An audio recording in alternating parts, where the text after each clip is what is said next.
Big Chum. Shagath, hello, and congrats on first bugger. Hope everyone's doing well.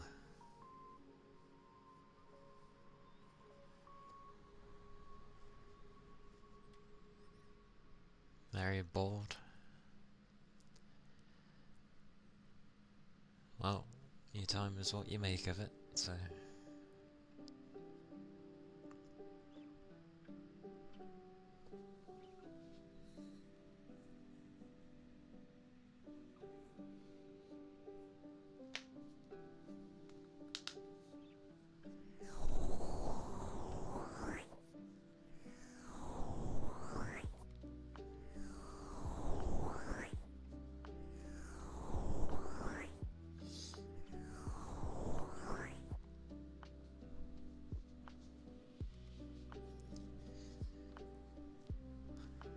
The way my country's going, I might not even be able to use Twitter anymore.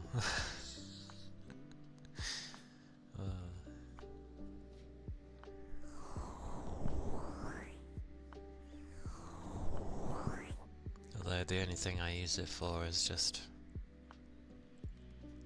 literally saying when I'm going live and thanking people for the most part. That's all I really use it for.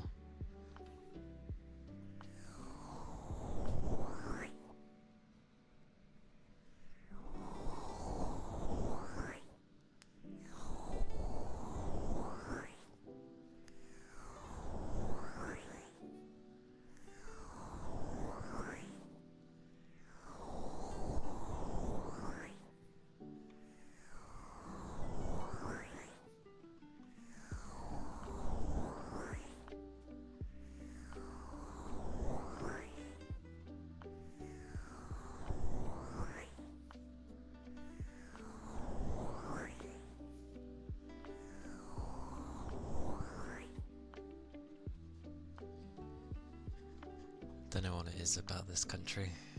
They're just obsessed with trying to, well, censor you from anything in the guise of protecting the children, which is obviously really not the case.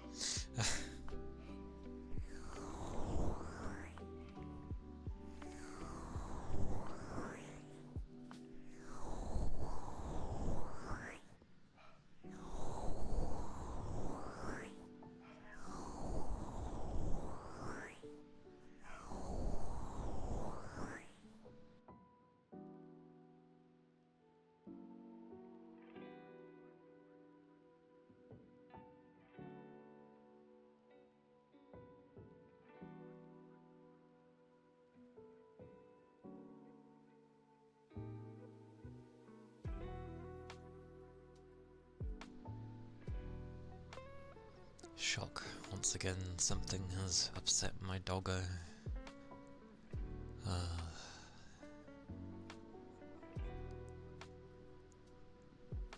Mad. Crazy dog. Crazy dog.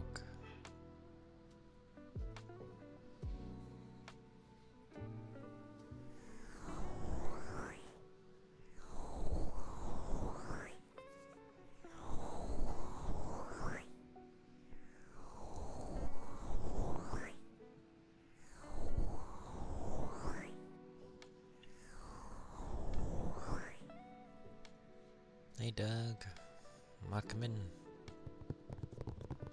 Hope you're doing well.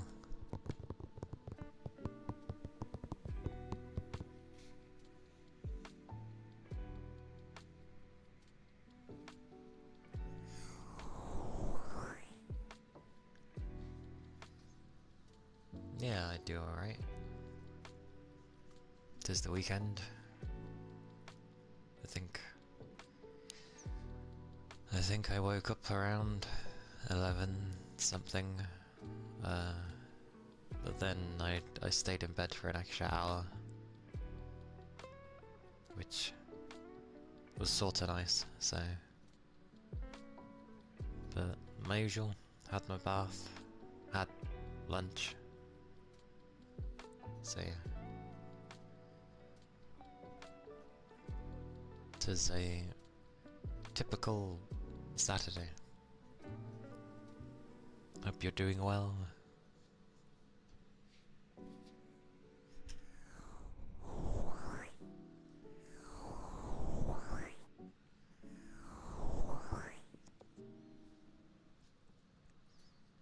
And it's somewhat easy to start up Big Jump. You don't have to get a custom model. You can just find a random basic thing somewhere. I say basic thing, they're pretty good now. Just that obviously you expect others to have those things. Hey Ishmael, welcome in. Yeah, it goes okay. It is the weekend. Hope you're doing well.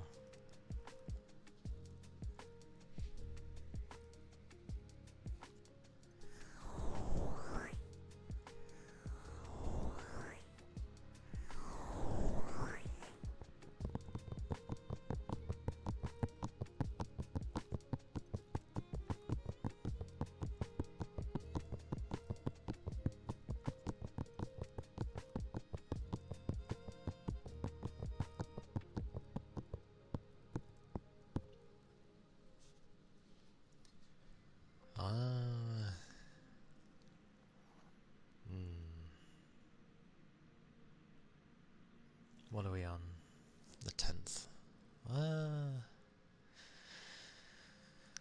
I mean, no plans, but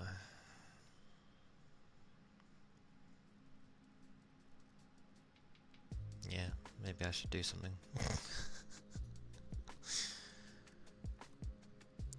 Technically, I was editing videos like all those back in... can't even remember when. I was editing and then I sort of stopped. So they're just sort of sitting there for now.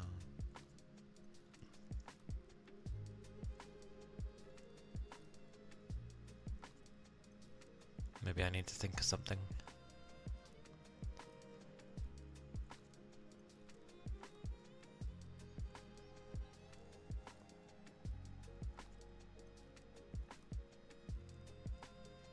Oh yeah. Yeah, it's not fun when that happens. I hate it like when sometimes when you're yawning too much or you decide somehow to open the mouth wider than it's kind of used to and then your jaw kind of locks as you're yawning. It hurts like hell. I hate those ones. And then you end up sort of massaging it to try and, you know, release.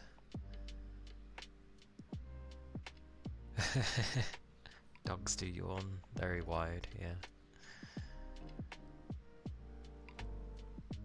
I do something similar. I think like after it's done those kind of painful yawns, and then sort of when you're trying to yawn again, you're then trying to sort of keep the jaw from really opening,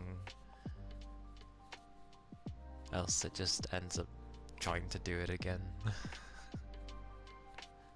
Yeah, it's not nice. I think whenever any muscle goes to have a spasm or a lockup, it's not very nice. It's the same with the ones in your legs, isn't it? When they lock up, it's excruciatingly painful.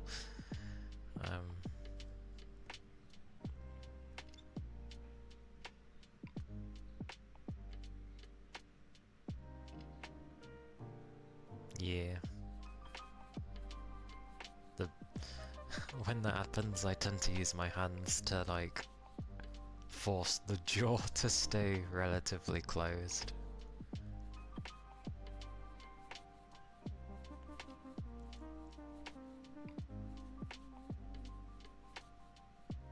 That way I'm not really bending it and,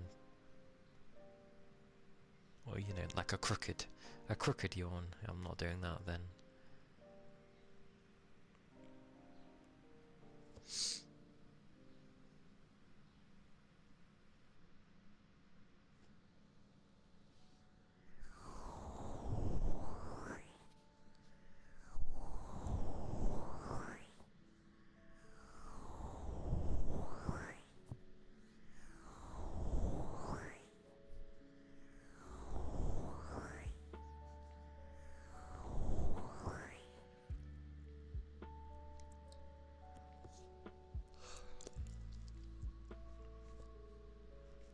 it's definitely when... It's because when you... Well, one, it would have been late night, but also, like, when you watch things, you tend to be very, like...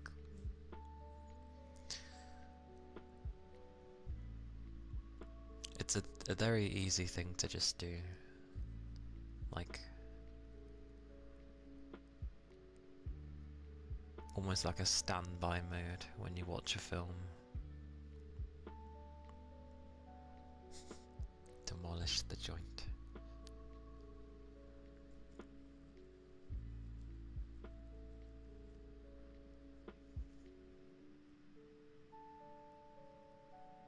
It's like how whenever I do most things, I usually yawn in the morning with work.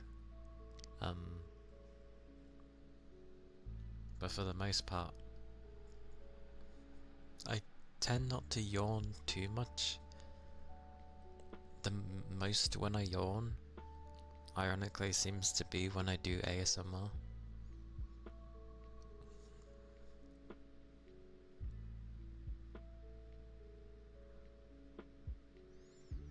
Yeah, not... that does tend to help. Not moving the jaw as much. If you feel a yawn coming on.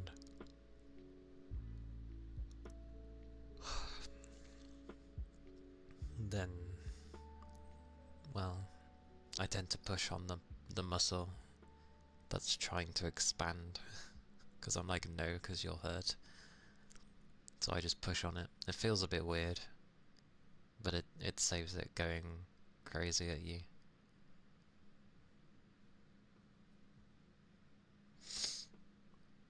But yeah, I don't know why ASMR makes me yawn so much.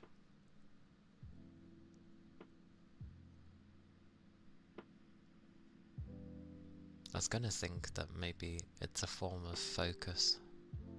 But then that would mean I would yawn a lot when playing rhythm games. Which obviously you don't. I don't know. It's very strange.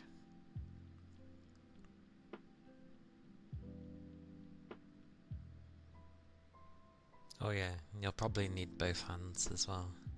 Our jaws are pretty damn strong. When you're trying to yawn, trying to stop the mouth from actually opening is pretty difficult. So yeah, both hands. You're there and you're like...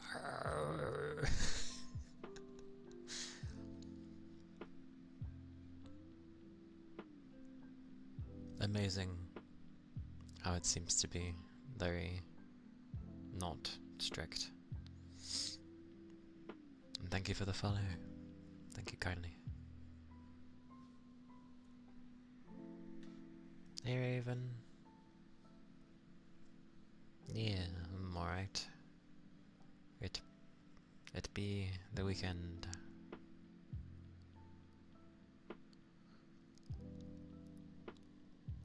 A very typical weekend. Hello, Yagi. I mean, yeah, I at least get to have a lion on the weekend, so that is a good thing about them. Thank you for the head pats.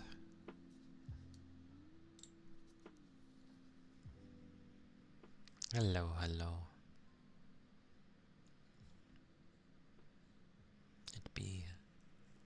It'd be a day. It'd be a day.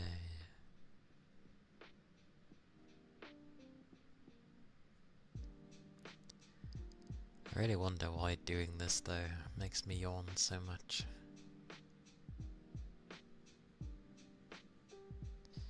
Yeah, I managed to have a bit of a lie-in. So it was nice to rest in bed.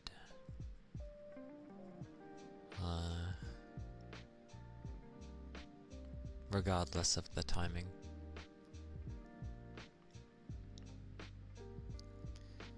Had my bath.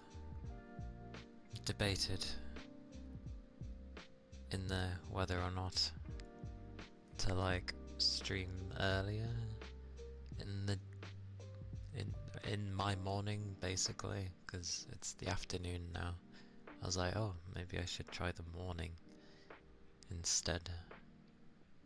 But that would require me to get up in the morning.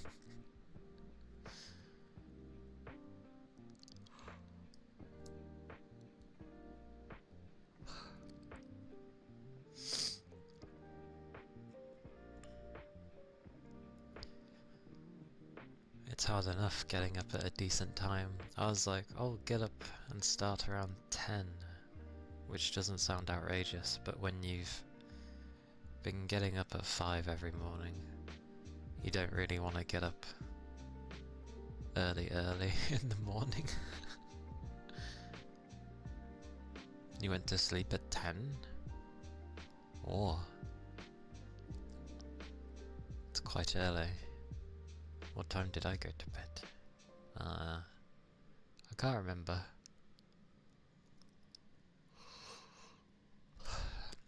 Sometime in the early morning. I don't think it was 4. But yeah, it's probably between 2 and 3.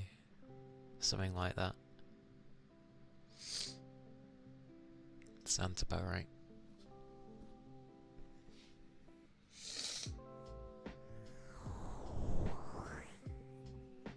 Hey little beast man, welcome in.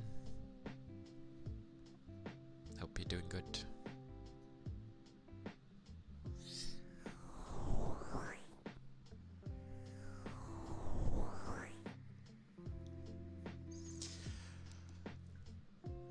I barely even got a chance to read it, so, you know.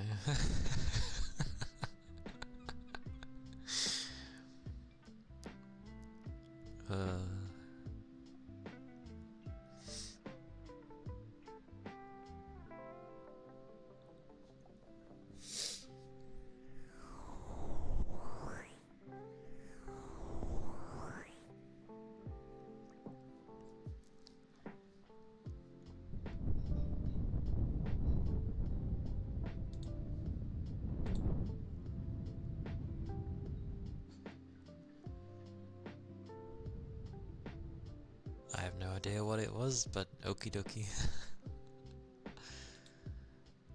my other stuff kicked in for me, so you know.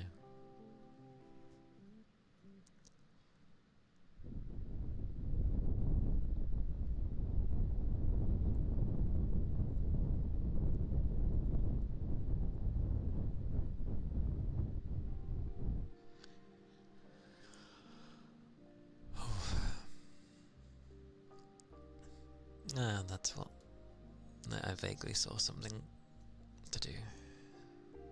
I see. How does that even work? Oh, or is that just done by like... I can imagine how that's done actually.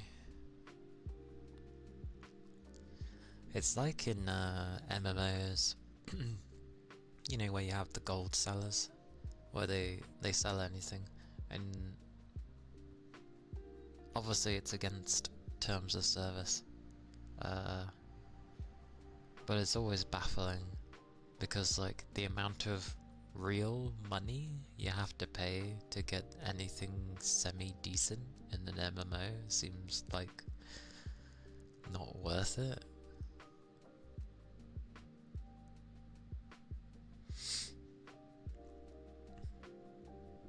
Ah, okay.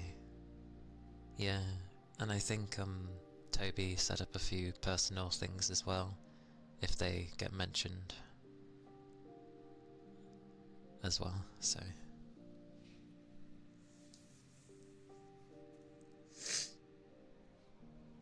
Hang on.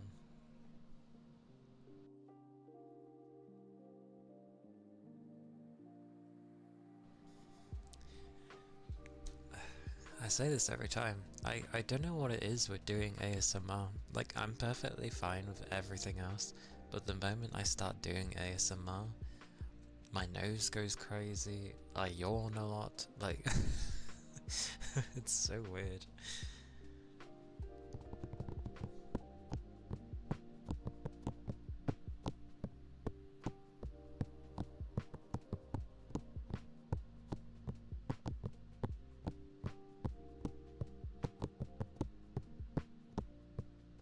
light came on. Is it 3:30? It is.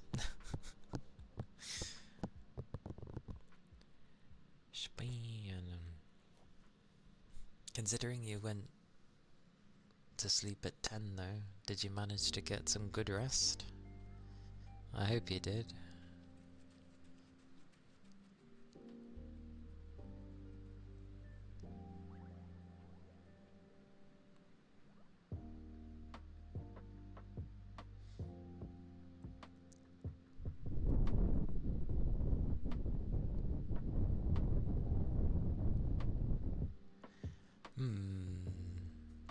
Okay.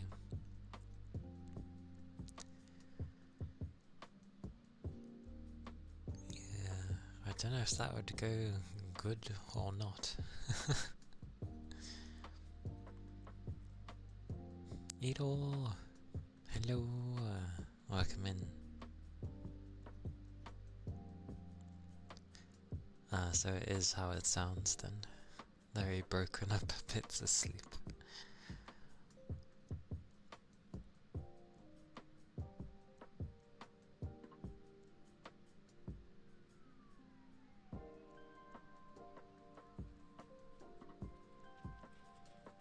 Well, yes.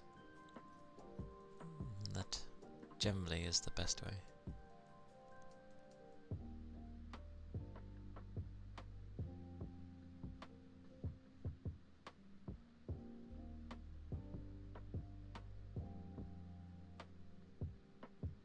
Mm,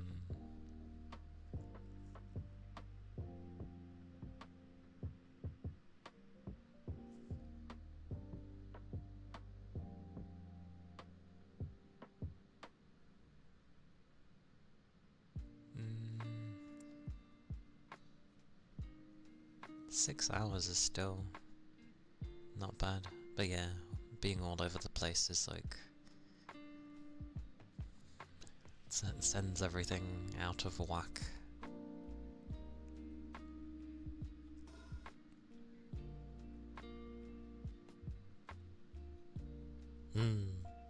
That's usually around my amount of hours as well. Except what happens on the weekend. The weekend turns into, well, mine's usually between 4 to 5 hours. But then the weekend could be from 6 to 9 hours, I guess. Depends how tired I am. Because, you know, the weekdays would make me get up early, but the weekend is a catch-up for the weekdays.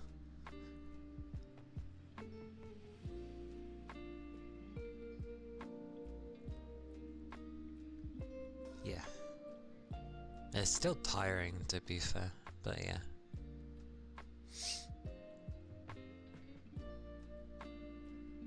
Hopefully you end up getting back to your routine though.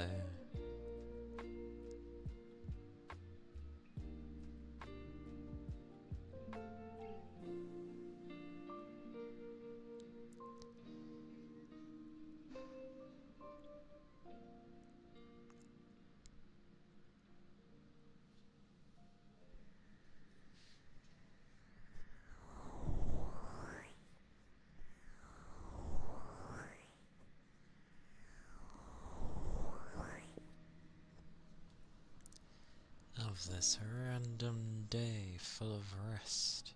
It's like, oh cheers, that's, you know, what I wanted in the first place, but okay. Manic.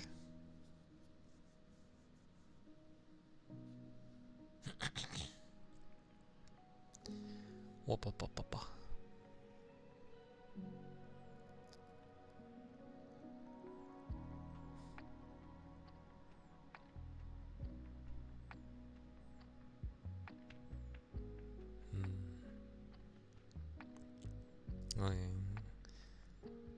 I feel at some point I should probably change how I do my sound with OBS at some point,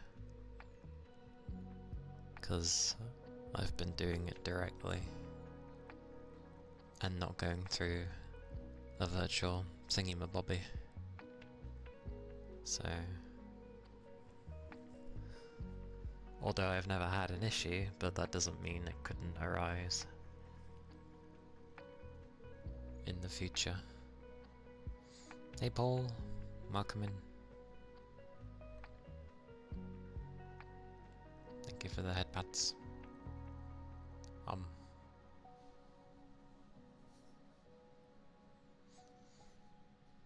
Googly moogly. But yeah, because I was in Goober's one yesterday, and they ended up having some audio issues, but we both, or at least we do the similar thing of just having our audio directly through OBS. So if OBS has an issue, you technically might have to close the whole thing, but if I was going through the virtual thingy, then I would only have to close that, and it won't disrupt OBS. But again, half of the issues everyone seems to run into, I've never had. I think it's because I don't bother to update OBS. I haven't updated it since I've been streaming. So, yeah. Yes. Apparently that's the way to go about it, because then if you get audio issues, you only have to close that program, and it doesn't screw everything else up. I do have it, I just wondered what was the point of it initially. Because I was like, what's the point of making my audio go through this when I can just capture it anyway? But no, that is the reason. If you get issues, you can just close the virtual software rather than disrupting your whole stream and, you know, having to restart the entirety of OBS. Although that option for where it gets no connection and it keeps it going for a bit on Twitch is a load of rubbish, because although I have seen it work on other people's, it doesn't do it for mine. It just stops streaming.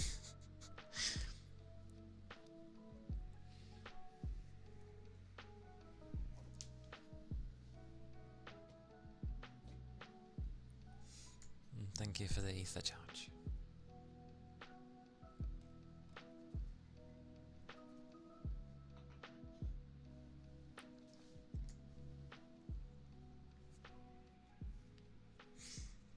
Yeah, I've got the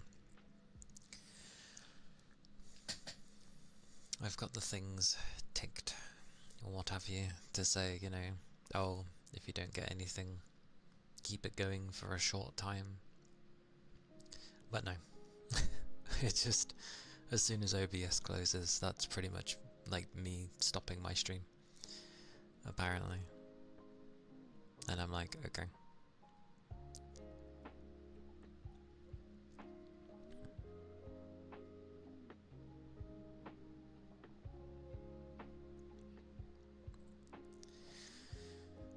But oh well, it's fine.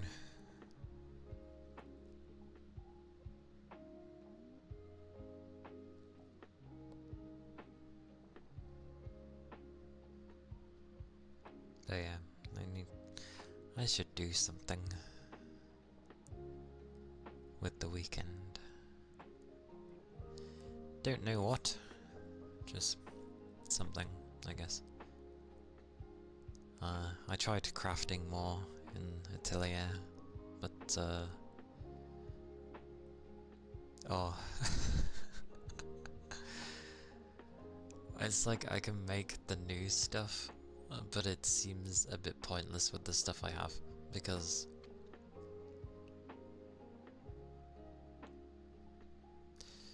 it has a thing like the very first item you go to use when you start a craft,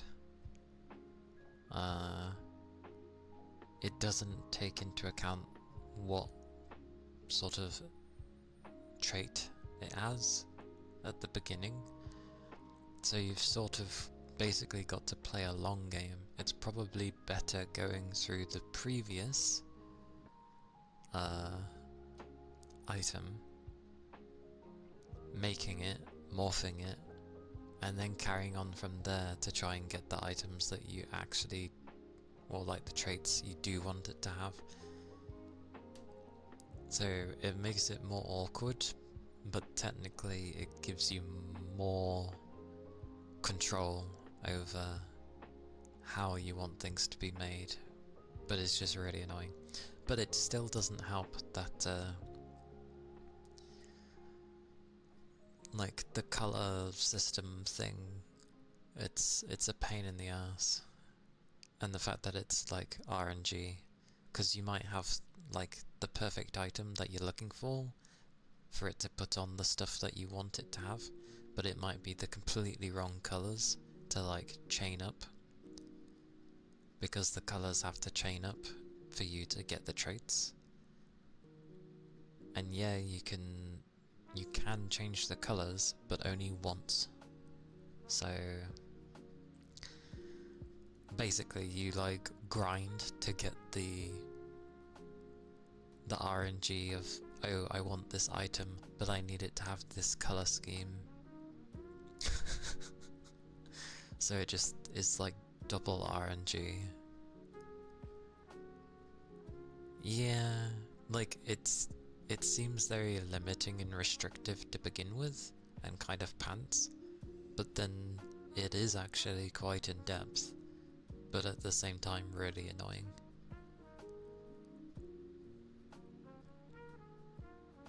Like, you've properly got to understand it. But it's been this way for a long while, of like, you didn't have to worry about this sort of thing.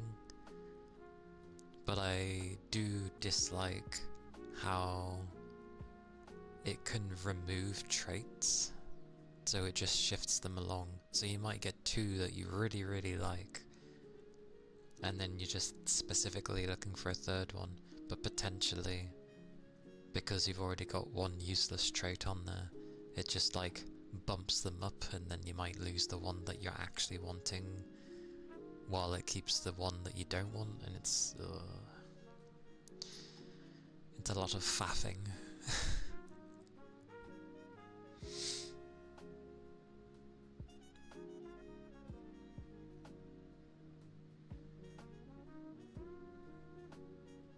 Since yesterday.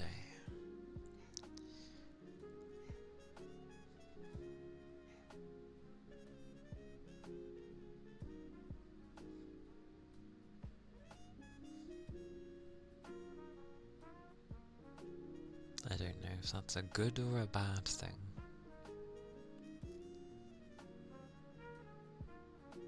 But, yeah, I don't know. I stopped crafting because I was like, maybe I just need a little break from, because I had been grinding on it all this time. So I was like, I'll take a break, I'll play something else. And I finished off Stellar Blade, so technically it's ready to play on stream now. I know that sounds weird because I've just completed it, but the second playthrough has like colour variations of the outfits, and I'd already played it once on the PlayStation, so I didn't want to play it on the stream like it was a first playthrough again, because I was like, I've already done one. Technically I've played it twice now, 2.5 to be precise.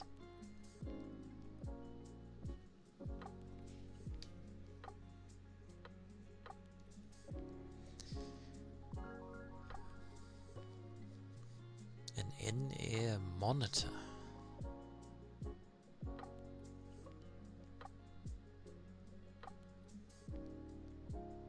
sounds weird that it's got monitor in its title when it's headphones. And now for some reason I'm thinking of hearing aids.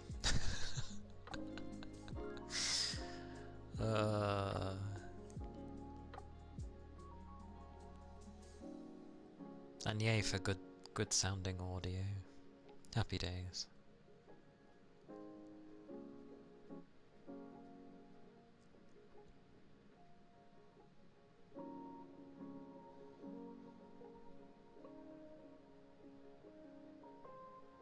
Technically, before I start a new game plus, I need to redo the last boss fight again, because it has two sides, like two outcomes, which means different bosses.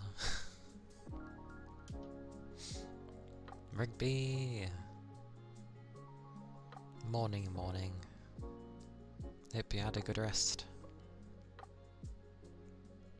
Or, you know, I hope the rest managed to actually help. Everyone's rest seems very, very, not helping much at the moment.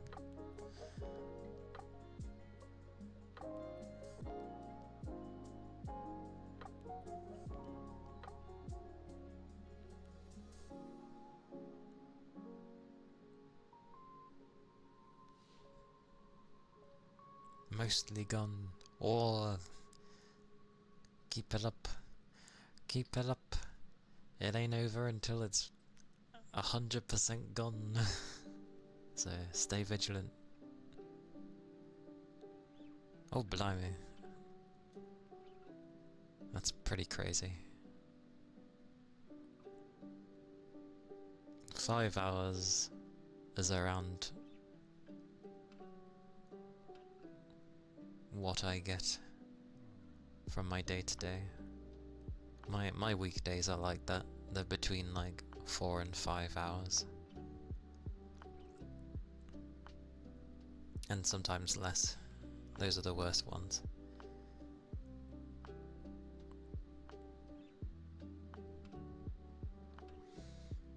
Yeah, exactly.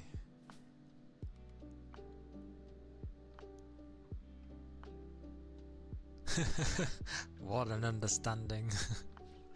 What an understanding. Yeah, it's not a ground thing.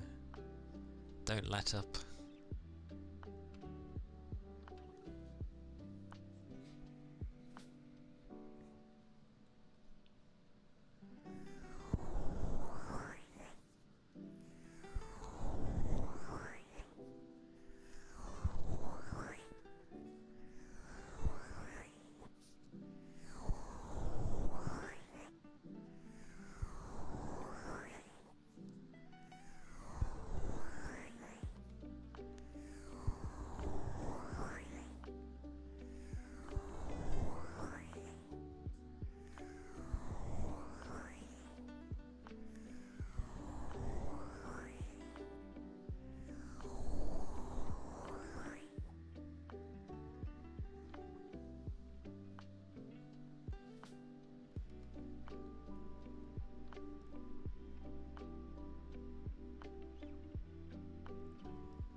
I don't see that as a problem.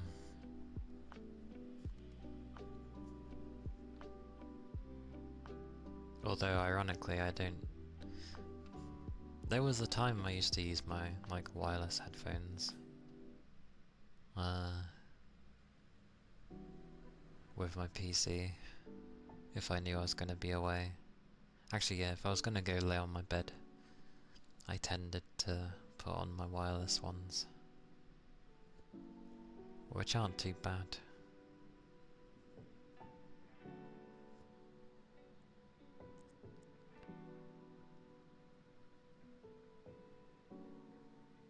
Hot chocolate. Hot chocolate. Hot choco. I have one of those when I end up being in the mood for a hot chocolate. Or just a hot beverage in general. It's like, oh, I fancy a hot drink today. Well, I say hot. Warmish, but yeah.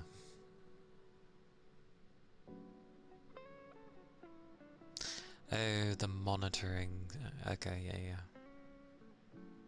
Ah, fair enough then. Like what I'm doing currently then.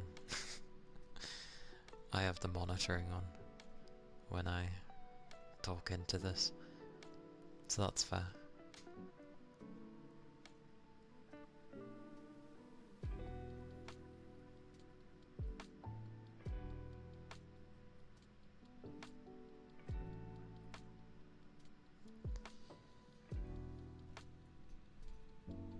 It's either black tea with lemon and honey or hot chocolate. Depends on how you're feeling. Or which one's gonna make you feel more cozy. Although I see black tea with lemon and I end up just thinking of Earl Grey, but yeah.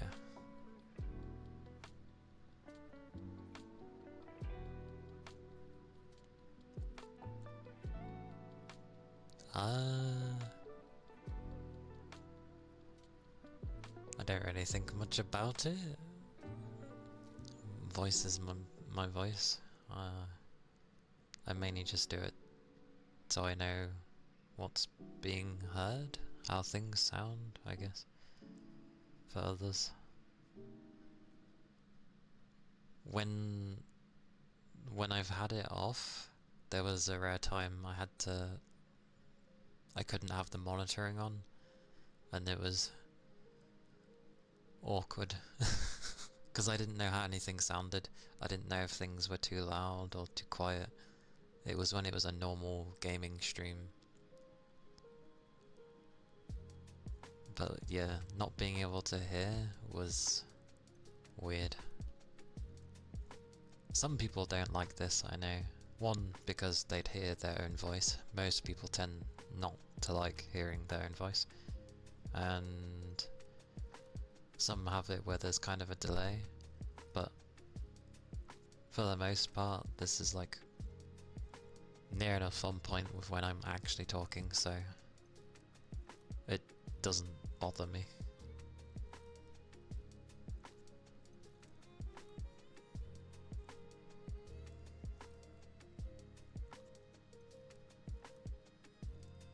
That's also why it's kind of funny. Well, I hear myself to the max, but I know when I adjust things on the stream, it'll be quieter for others. But it's... actually, yeah, it'll be quite a bit quieter.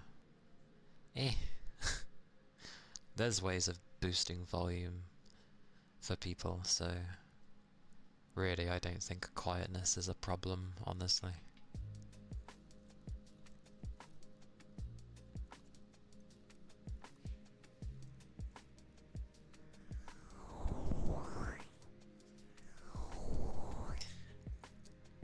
Besides, for ASMR, you shouldn't be blasting people's ears out. It's meant to be relaxing. Imagine when you first wake up. If you had things at max volume having a go at you. Way louder than if you were just simply listening to it later in the day. So yeah, it's meant to be more relaxing, calming, because there might be people resting or trying to rest. So yeah, that's why things are set lower for ASMR. Albeit, I don't really whisper much, but yeah. I think whispering removes a lot of your voice, kind of, really.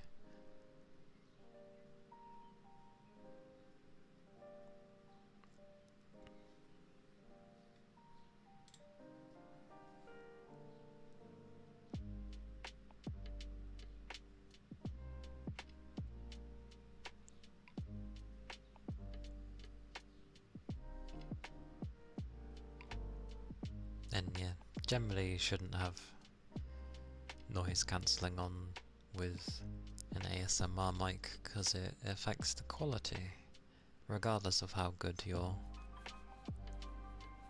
thing is.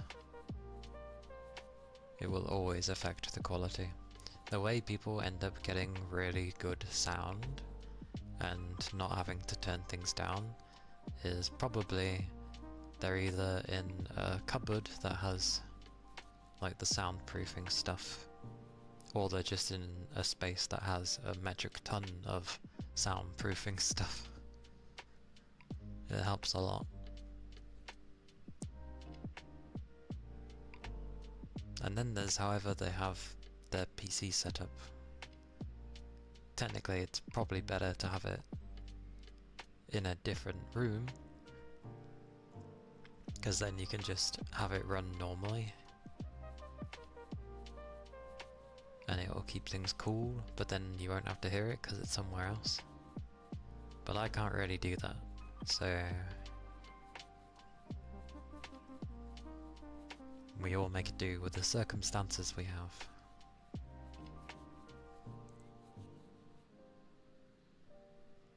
Besides, it's not too bad. It may not be like ultra silent, but I've certainly heard louder background stuff in other people's streams.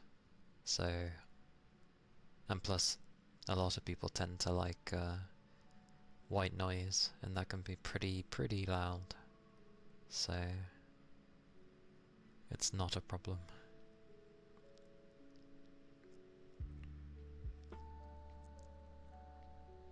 I think there was once, it was when I first started streaming, there was a time, but it was so cold that I could actually turn my fans off completely on my PC. Like, it was just very cold and very windy. That was the key thing, it was very windy. So effectively, I just basically had a natural blower from nature keeping my PC or my room cool. And yeah, there was no sound on that. It was great. Hey Kent, welcome in. Hello, hello. It was very cold though. You could have it completely silent and I could just like turn the gain for the microphone up. Maybe not to the max, because I think that actually is a bit too loud, but definitely up in a very easy manner.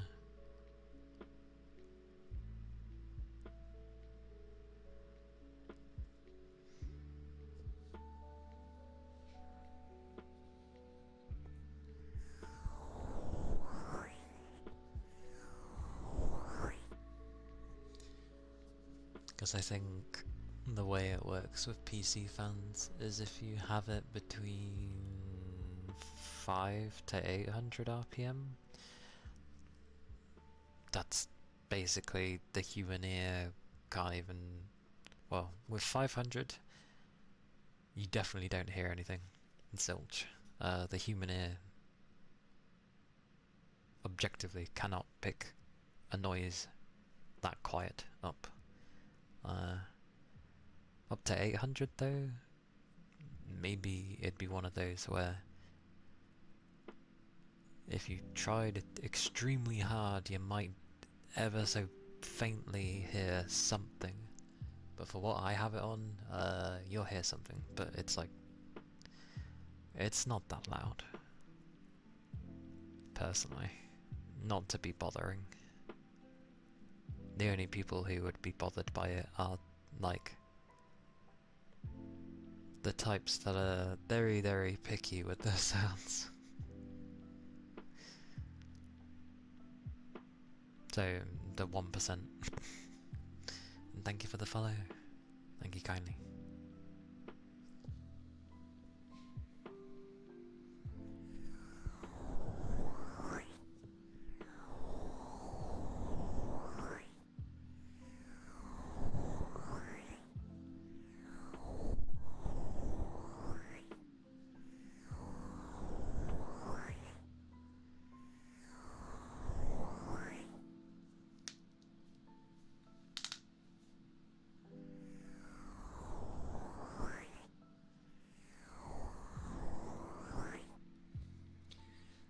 there's a thing I should check.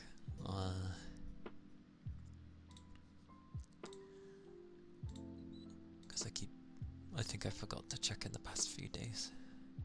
A thingy my bobby. Okay, all is good.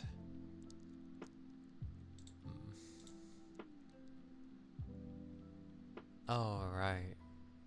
Right.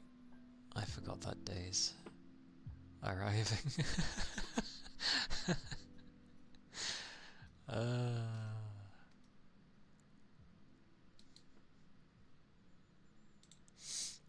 We'll go. What's that? What are we on? The 10th. Okay, I might have time. I should have. Maybe.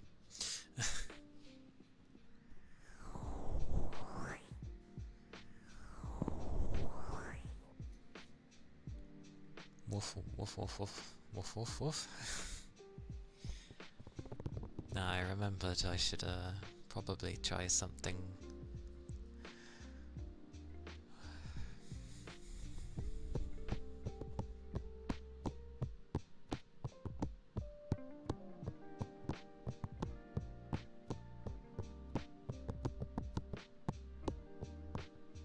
Hello. Hello, Kent.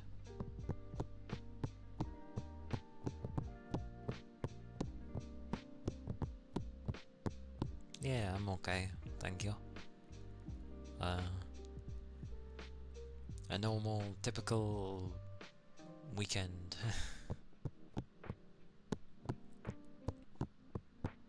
So it's been alright.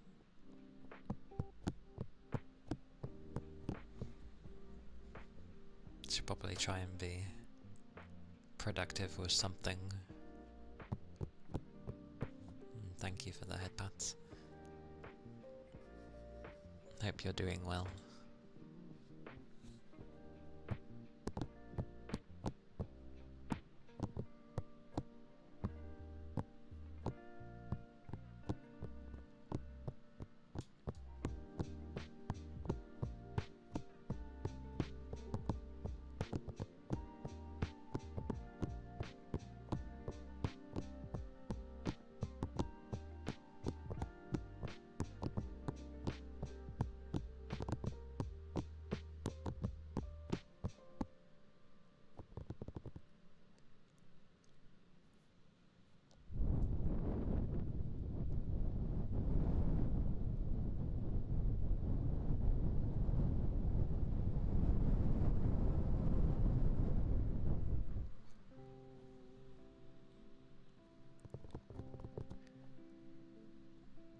Talked to a few of your friends after a few months. Doing well, I hope.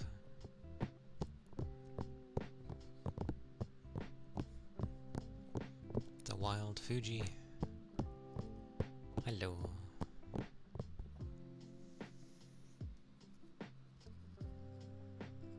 How goes?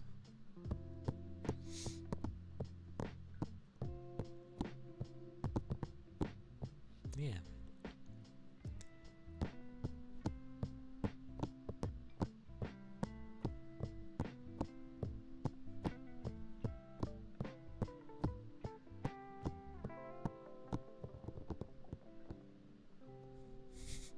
I like that it's a day-ish. But yeah, I suppose it's towards the end.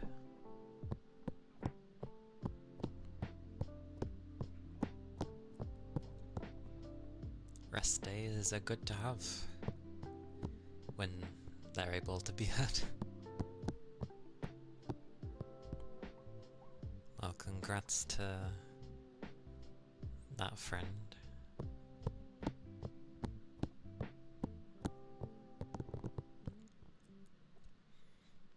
I like that it's like the first in the group.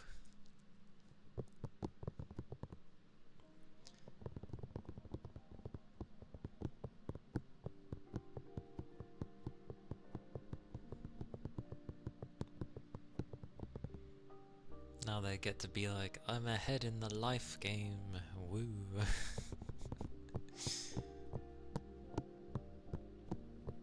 Because that's one of those life things, isn't it? To be getting married and such.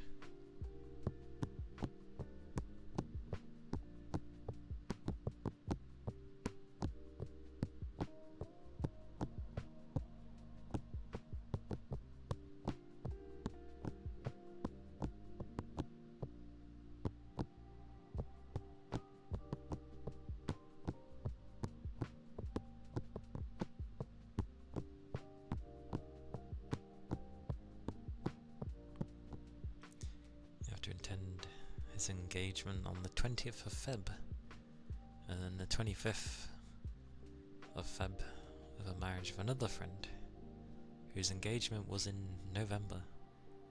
That seems bloody quick. Like what? That's like barely 4 months. I suppose.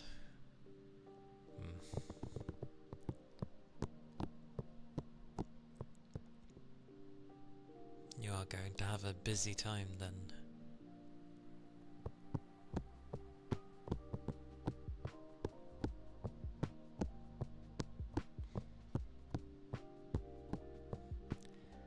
I think by the looks of it, February as a whole is going to be a busy time. There's a lot going on in February.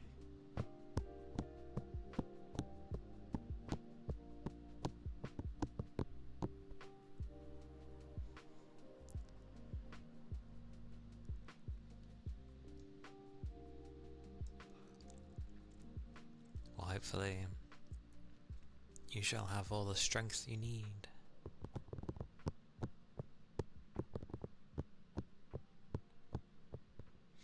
Barry, hello. Hello, hello. Welcome in. Hope you're doing well. I had a crow. Caw!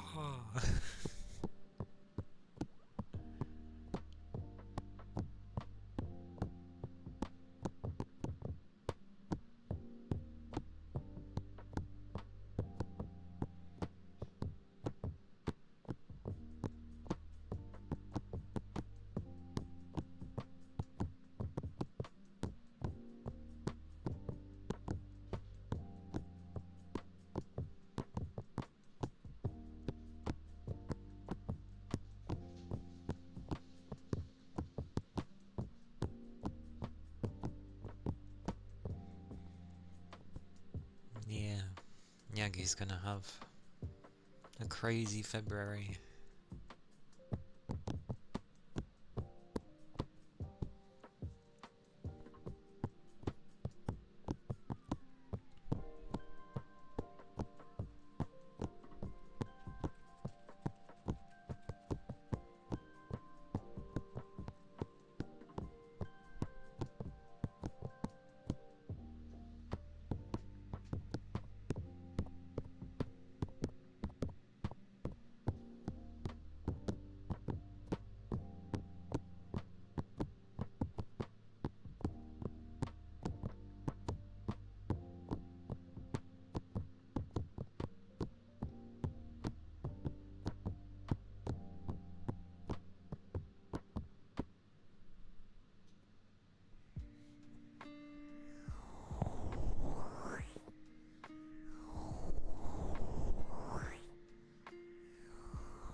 Hey Ashley,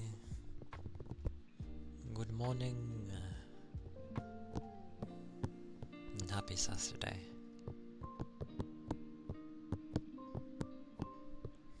More, yes. Hugs, hugs. Hugs, hugs. All the hugs. Yeah, the weekend's going alright. It is a time to relax, I guess. and then be productive later. I need to try and sort through things, I guess. Yeah. 10 days into the new year already.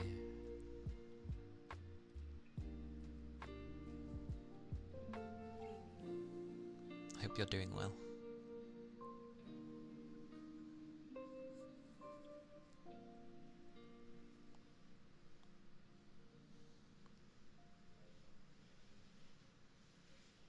Oh, that's good. I can confirm now. Cleaned out your pantry. Grocery shopping. And food prep. Ah yes, the food prep.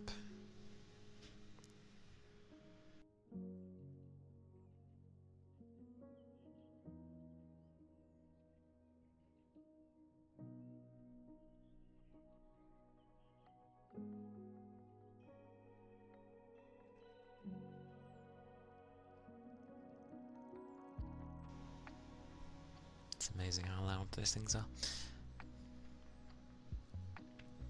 But yay for chill and relaxing, as things should be when you're trying to relax.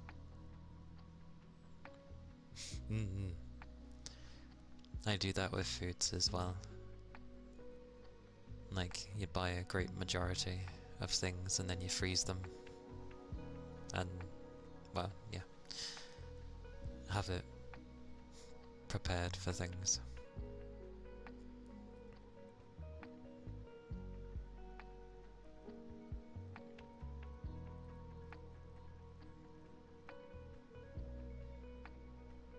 Because there's like two fridges, well, two fridge freezers here. One of them is like, as you'd expect of a fridge freezer, but the other one is like, for some reason, way colder than the other one, which is fine. It's nice to have.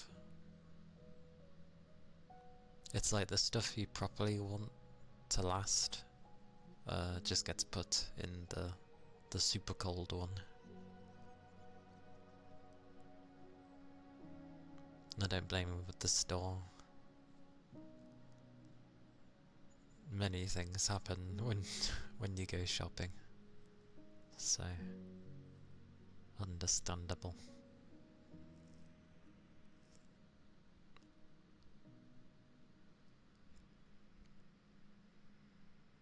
Yeah, it's funny because in the old house, the kitchen was like titchy, very tiny.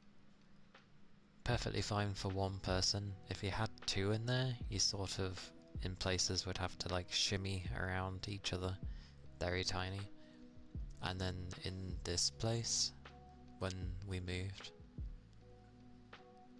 the kitchen turned into this giant place. So, lots of space to move.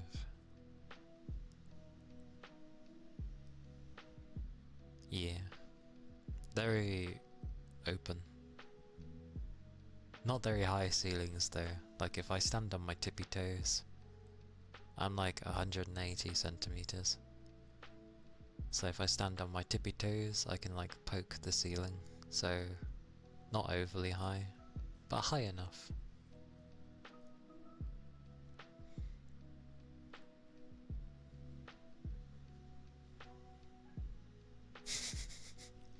True, I can.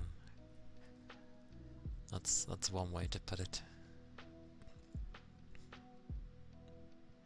I mean, it works. Like, the rest of the space is very open, so it's okay that the ceiling is like that.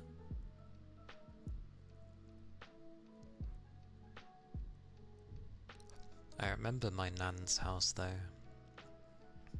My nan's house was like an old Victorian house, so it had a lot of open space. very tall ceilings, and a nice like decor around the edge. It was like going to, it was just very nice. A step stool in the kitchen. We do have a stepping stool, but no one tends to use it, even though they really probably should at times. Half the time they just seem to grab a chair, and I'm just like, you have a stool. You think tall ceilings are normal here? It varies as well, depending on where you are here. They're usually fairly tall in some houses, but this house is a new build, so it seems to be for new builds. They don't go too high, which is a bit weird, but okay.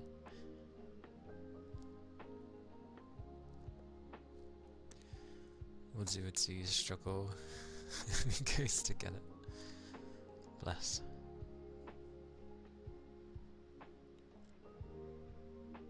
But yeah, my nan's house was nice. Obviously, don't have it anymore. They didn't originally own the house in the first place. It was rented from the council at the time. They did have the chance to own it back in the day, but it never happened because technically my granddad saw it as a waste of money, but I wish he would have got it.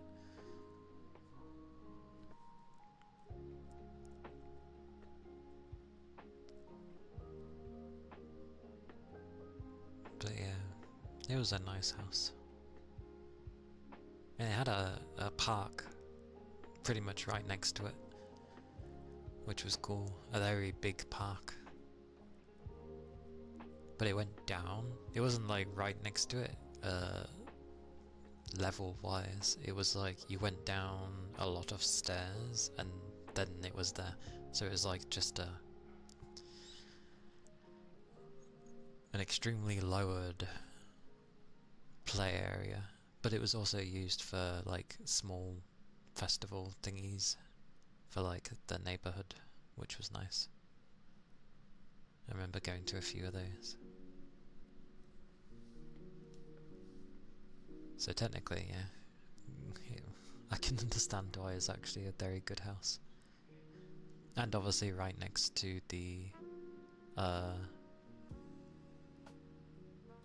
like not far off from the town centre as well. Just a 10-15 minute walk and you're in the town centre.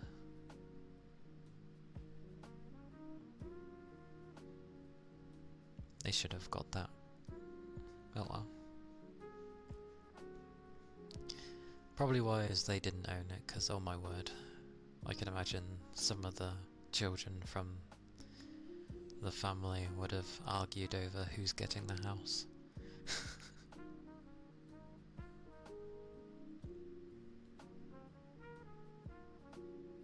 But it's all good. I got the most important thing. There was a nice sort of a smaller version, but basically a grandfather clock. My nan made sure it went to me. Just because I really liked it. Which is funny, because so many of the other family members wanted it. You always noticed it when you would go in the lounge area. It was just there, you can't miss it. But my nan was like, no. He is having it. And I do have it. Ironically, I can't use it. Too loud of a TikTok.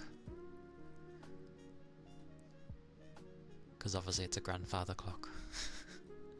And then obviously when it hits the main hour, it's gonna be like dong dong. But I still have it. It's in my room with me. One day.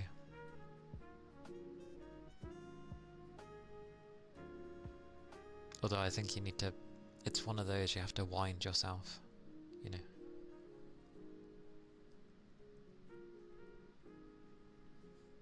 One day.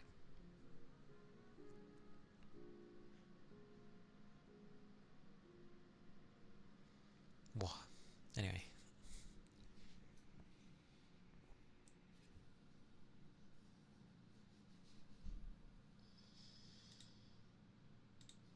Clicky click.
Okie dokie.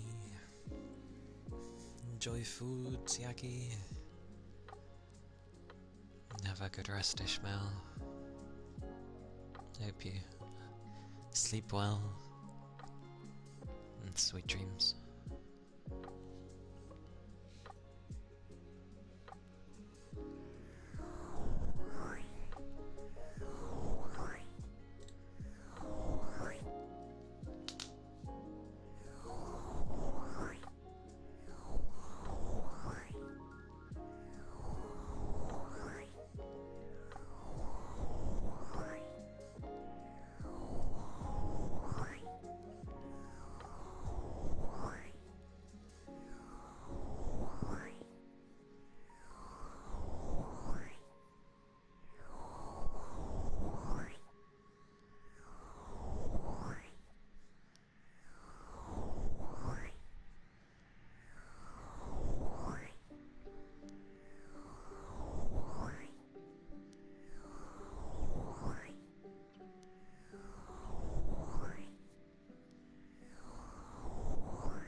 think it's 19 days till Code Vein 2 comes out. I wonder how people will find it when it comes out. I hope it runs decently.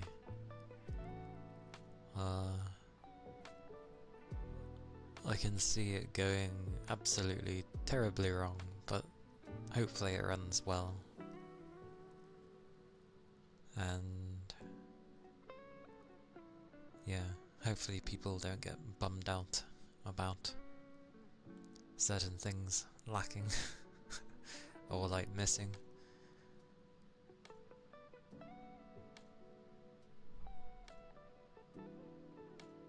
I hope they do a character creator, like release that before the game pops out, because it would be nice to make something beforehand, as you can usually spend a long time making a character.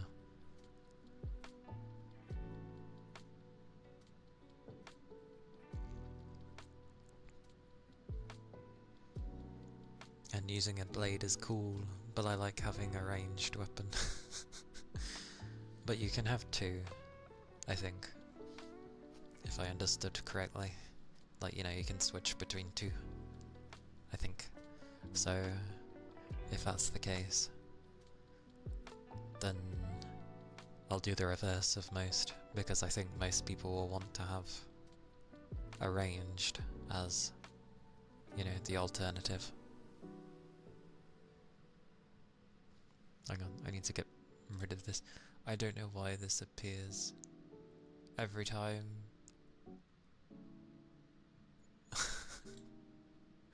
Every time it appears, it's like, you've been updated to the latest version, but it keeps doing it every time I stream.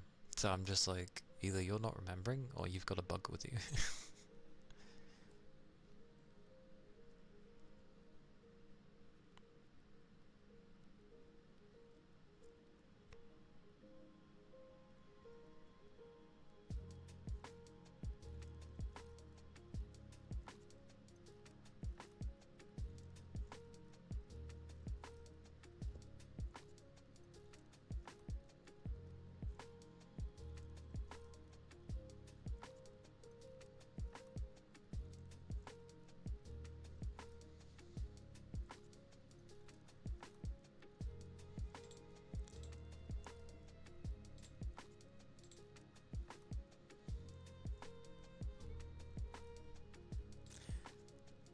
It's quite funny because Code Vein 2 may get a bit overshadowed by Neo 3 because it comes out at a similar time,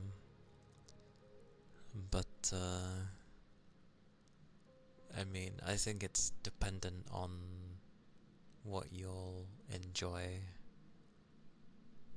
because Neo 3 is going open world, I believe. Oh no, I just looked at what Code Vein 2 has. They've put De Novo in it. Why? Expect some micro stutters. They say it doesn't do anything, but it's like, it does.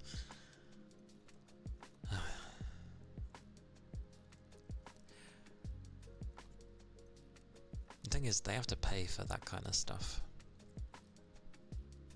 And if this game isn't like playable online, why on earth does it need De Novo? I don't like when people go out their way to sort of have anti I don't even know what to call that. It's meant to be protection. It says anti-tamper. It's like, in what way? What kind of tampering? If they mean pirating, like, pirators are gonna do it anyway. Like, it doesn't matter. It only affects those that officially want to support you properly.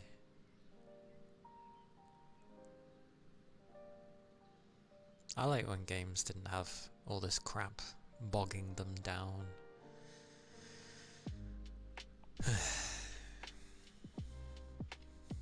Games ran better in the past? Oh, I wonder why.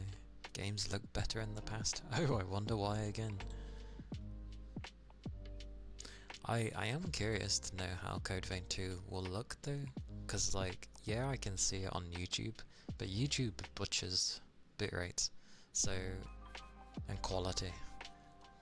So, I'm interested to know how it will look, because it looks really nice.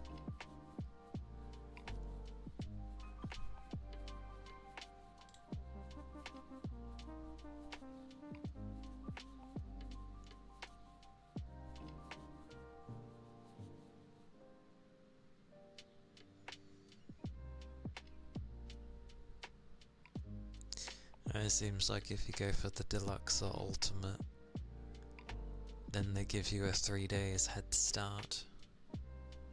3 days? When does it come out? 29th of Jan.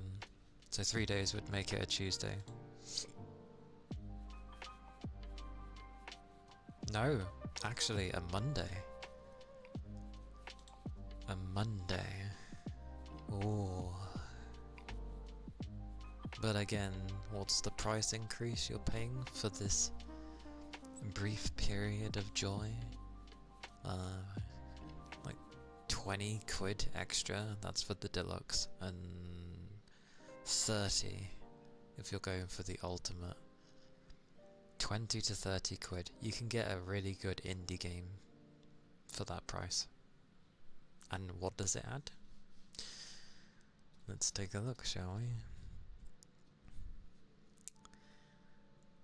The deluxe edition adds... You get 2 DLCs with it. I assume that just means the things that they're gonna add in later. But if it's anything like the DLC in Code Vein, the first one, doesn't really add much. So, grain of salt with that one. So, let's see, you get a type of great sword, and then different outfits. Some of them look kinda cool. I like how one of the outfits, it says lavish kimono set, which obviously can look very pretty, but they show sort of the cloak part behind it, which looks very pretty, by the way. Seems a bit out of place in this type of game, but okay. But you don't get to see the front of it, if it has one. And then Mad Swordsman looks pretty cool. Cyber Ninja looks...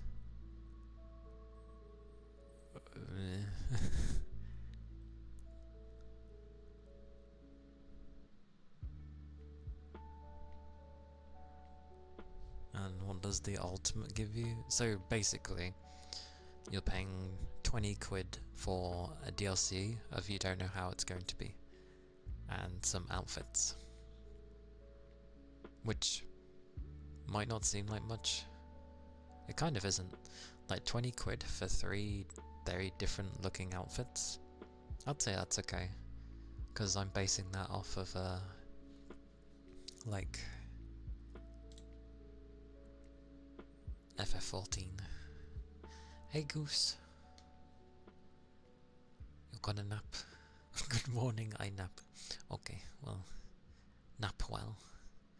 Nap well, Goose.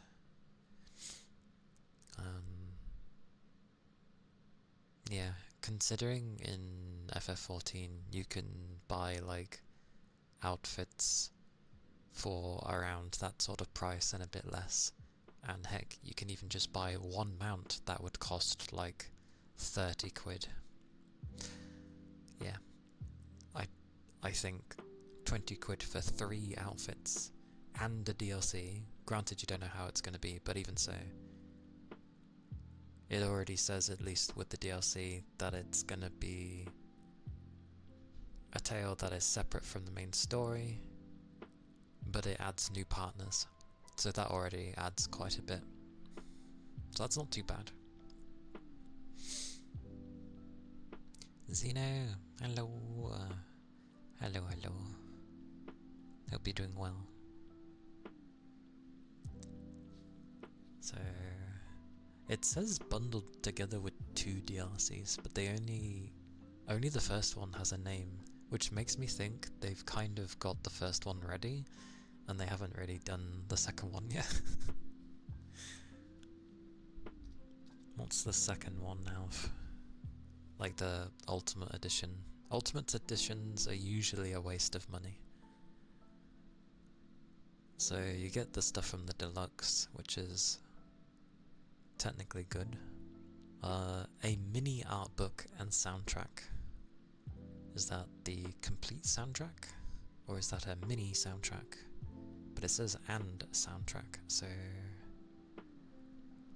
yeah, that would be good.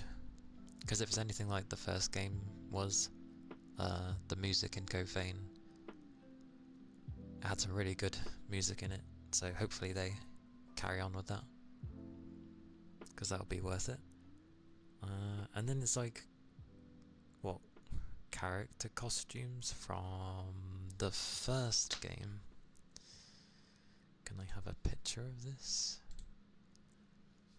Oh, Valve, when did you add a pop-out menu so that I could look at the picture better?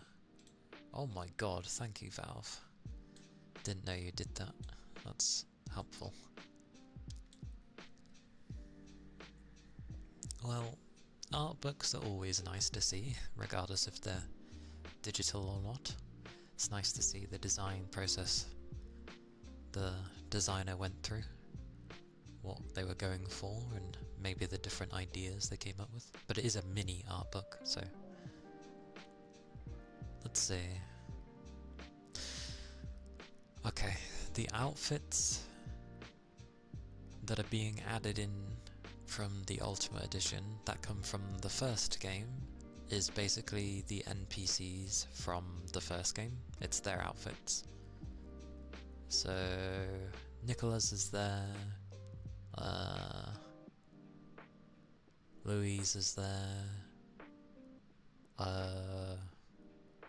what's it boys, I've forgotten his name, but our favourite boy, his is there,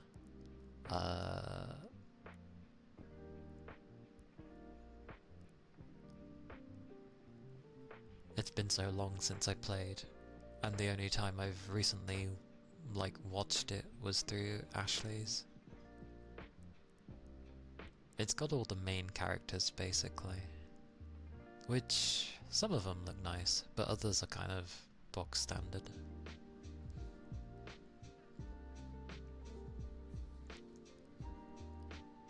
But I would say the deluxe edition is probably worth it just for those outfits. I wonder if they'll do a thing. Alright, there we go. I wonder if they'll do a thing of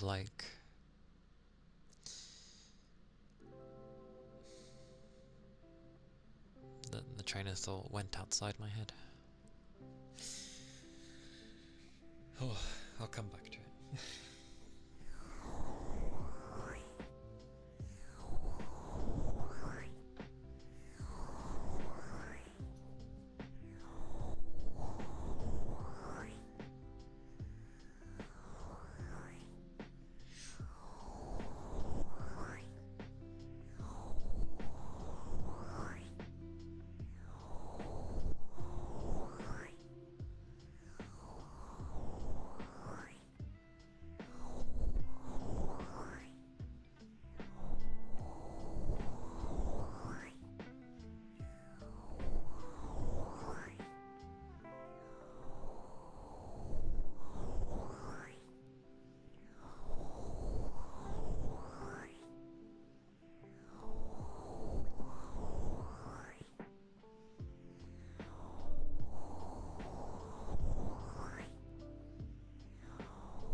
click.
I see.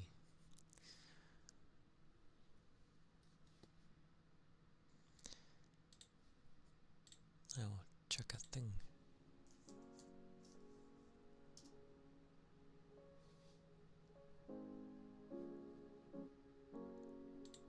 Many things.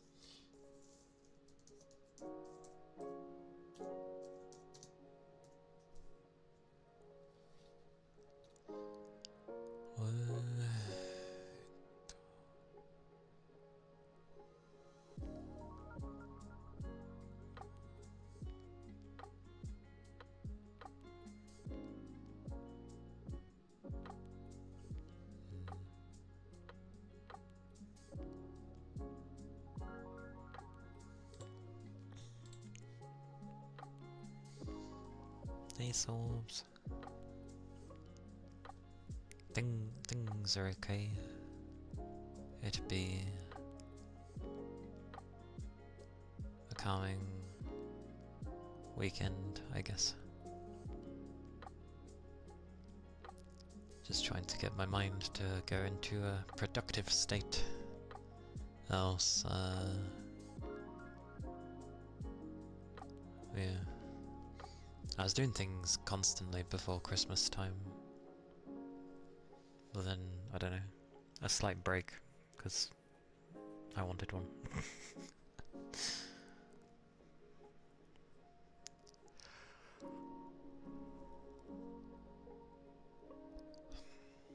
Hope you're doing well.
Yeah.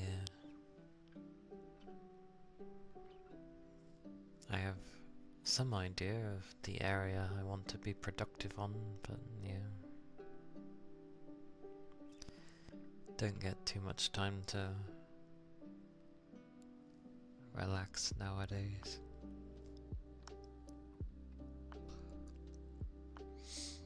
Hey Feedy, welcome in.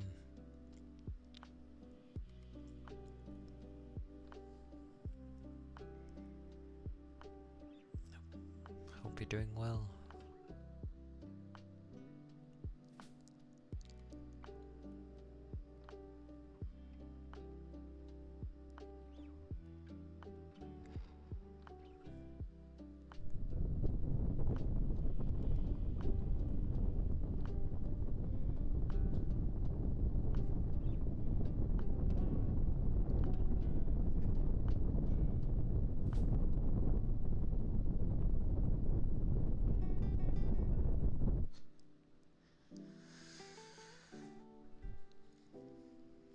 take a break.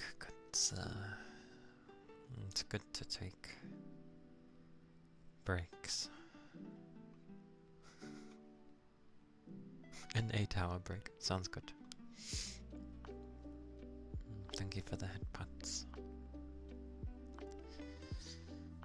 Yeah, you don't wanna overwork yourself. It's never a good thing.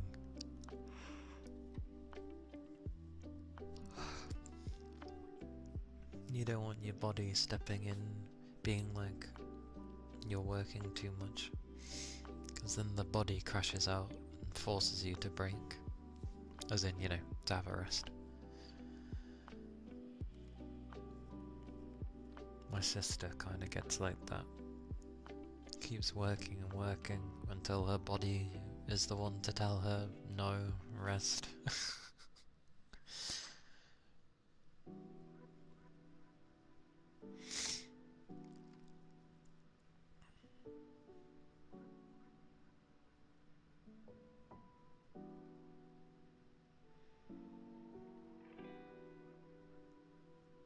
But now it's time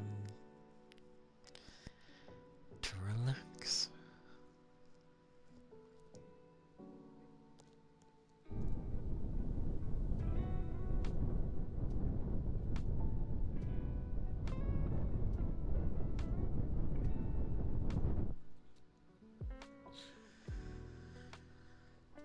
I swear. Hey Toby.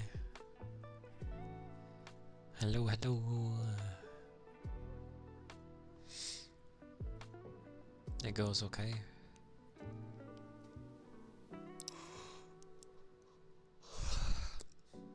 How goes it with you?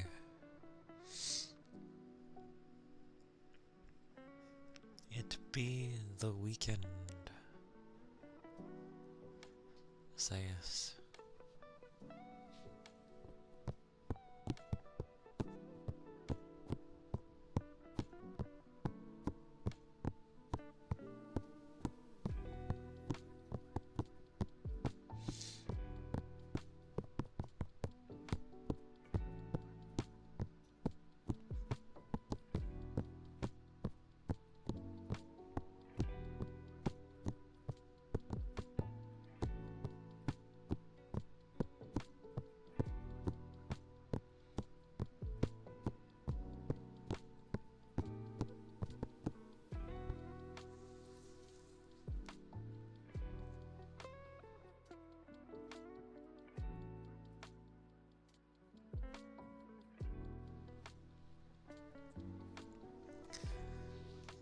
Glad you're doing good.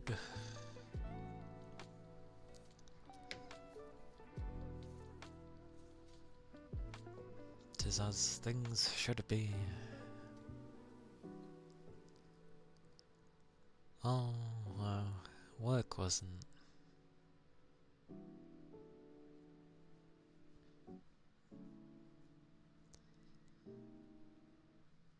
It was fine. Akini, you're sick? No. People have been getting ill. Well, it's been a mix. Some have been recovering, others are getting ill. It's like a switcheroo. I'm sorry that you're sick though. I hope you end up getting well soon. Hopefully you'll be able to, like, rest properly.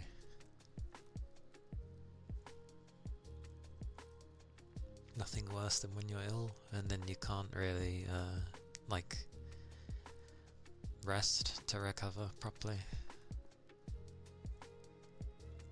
So yeah, hopefully it disappears. Oh, and obviously keep your liquids up.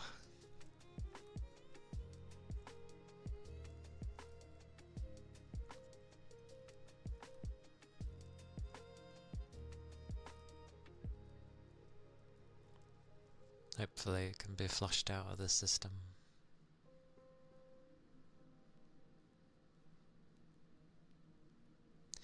I like how it's always like, keep our liquids up when what's it, because obviously we can get dehydrated when it's busy working, but it's just always amusing. Because it makes it sound like we have to flood our system to get it to wash out properly. I always view it as a battle. When I were to get ill. Internal battle. Because that's effectively what your body's doing. It's using the buggers that can fight against whatever's made you ill.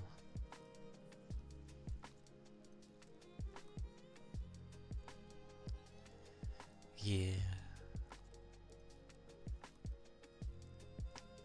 It's just usually difficult to keep up drinks while you're ill, because you sort of need to rest, but at the same time that will probably mean you're not gonna be drinking often. Even worse when you can't really take like big drinks and you sort of have to sip it over a period of time. Very incremental.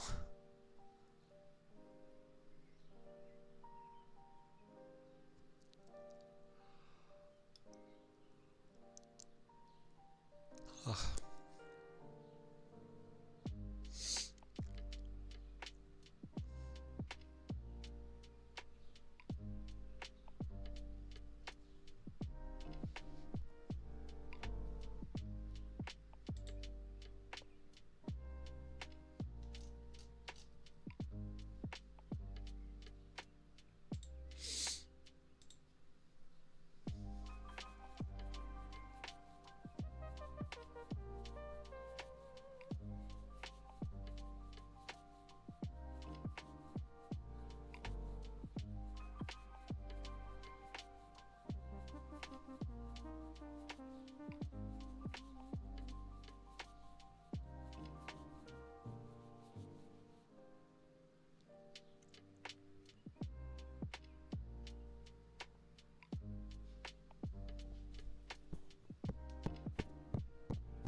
Yeah, Cuppies, you say.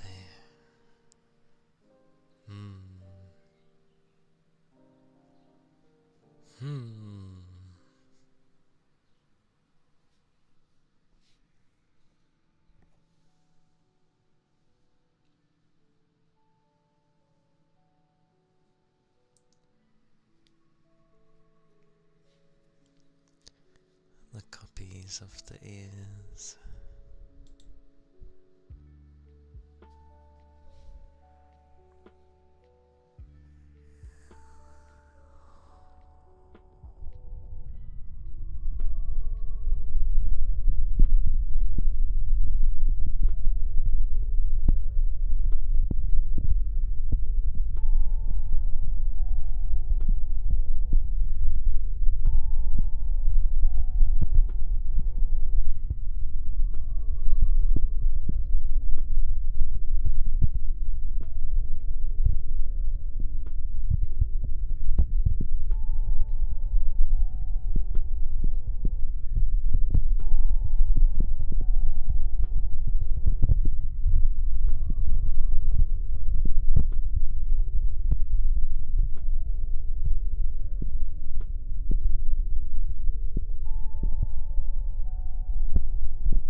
Those were the ear cuppies.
how many times it's been done.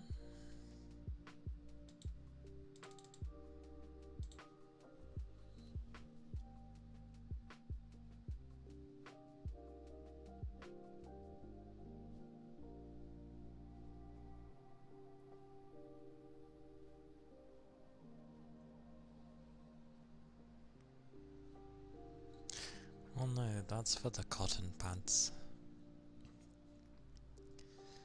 The loofahs... The loofahs I just have 4 of, but I'm still using the 2 that I've originally used. The same with the cotton pads. I'm still using the 2 I originally used, but there's still like 98 of the cotton pads left. They're just still in the bag.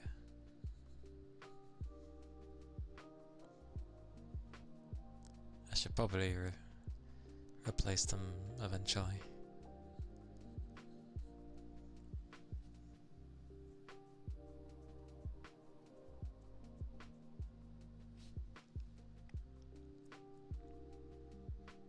With the cotton at least, because it's starting to lose its shape and flay. Well, one of them is at least. The other one's okay. It's quite funny. I'm left-handed, yet the right hand is the one that... Well, I mean, I use my mouse with the left hand. An actual difference in sound? Probably not, because it's still the cotton rubbing. The loofahs may eventually potentially change ever so slightly, just because the more loofahs get used, the more they're not scrunched up into a tiny ball anymore, and they like undo themselves very slowly after a certain amount of use. But as I'm not really rubbing them on a body, and it's just slight movements on the ears, I think it's just taking them longer to unravel.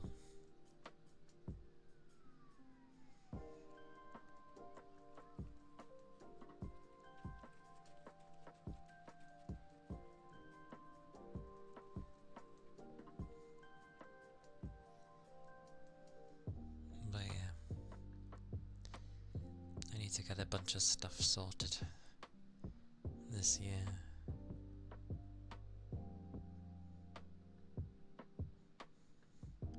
Preferably within the first few months.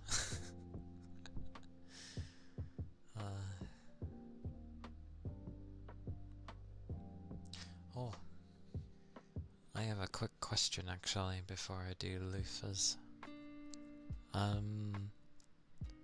I mean, driving's different in every country, but when you learn to drive, you have your theory and then practical, don't you? I assume usually they'd be done in like near enough tandem, like fairly close together, yeah? That's how it goes, usually, for everybody, I presume.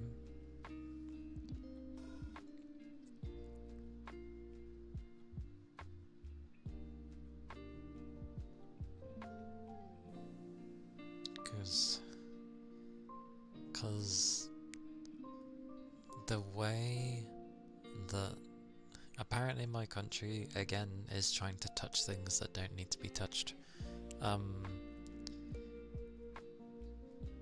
There's a little gap between your theory and practical, but close enough. You did theory and a bit of simulator driving before real driving. By the looks of things, my country's trying to make it like you'd have your theory and then you have to wait 6 months before you can do your practical.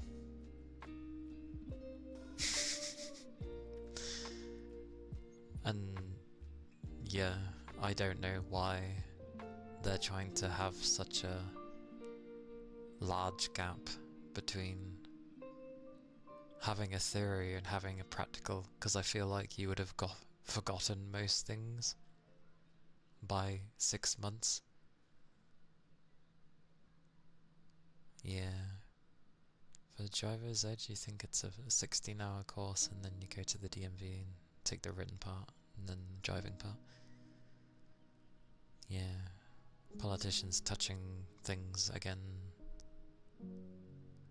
Like, I'm wondering if maybe too many things are happening quickly and more accidents are potentially happening with younger people, perhaps? But I don't see how having a 6-month gap benefits people.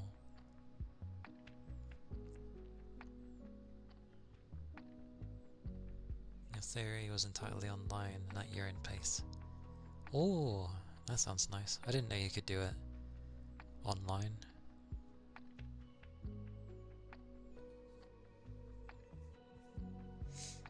Yeah, I don't understand it either. That's why I thought I'd ask. But it hasn't happened currently, and I hope it doesn't. But yeah, that's something that apparently may happen over here. Like, I do better with practical stuff, like practical testing anyway. Like, I'd rather learn a bunch of stuff and then, you know, actually put it into practice. I learn better that way. Telling me to look on a piece of paper and guess things by memory it doesn't show that I understand. To me, it's not that I understand it, it's did I remember? I can understand things perfectly fine. It's just my memory's bad. That's why I hate written exams. They are the bane of my existence. But this entire world operates behind that. So it basically means, do you have a good memory? Yes? I know it needs other things as well, but a lot of it is memory-based testing, I feel. Because I've had that in the past, of where it fails me for things because my written part failed, but then when they look at my practical, I pass really well, meaning surely that should show that I've understood the process and I'm able to apply it.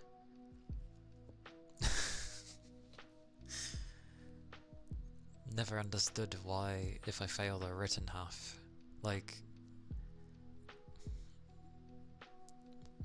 with this example, because of driving,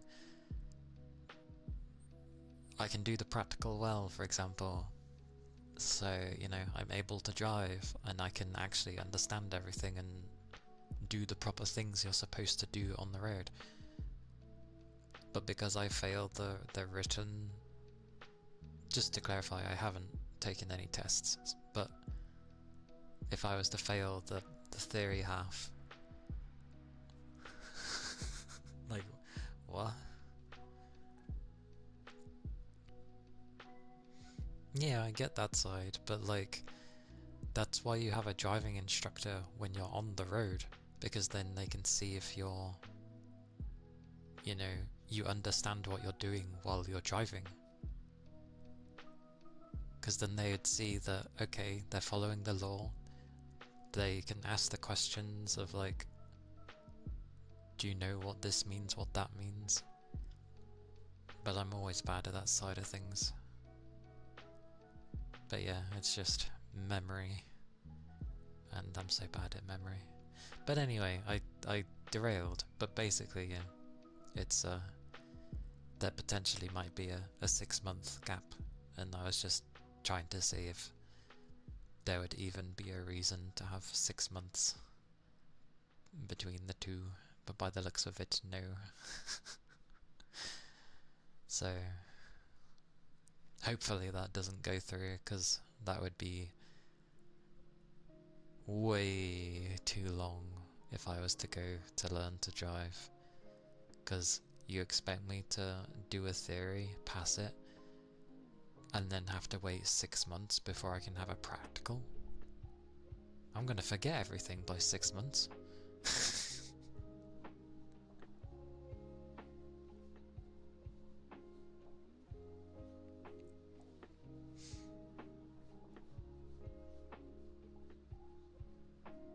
Anyway, I'll go do some loofahs now.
loafers. I guess the fishing doesn't want to behave today.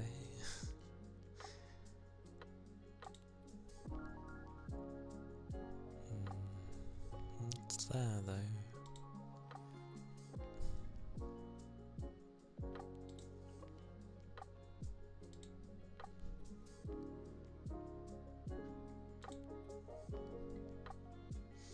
It is a 50-50, isn't it?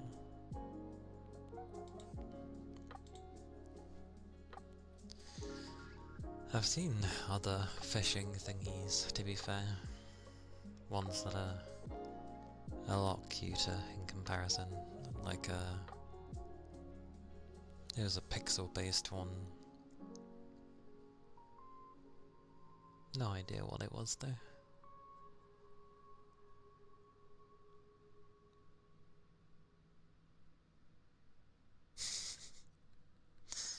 I don't know where it came from.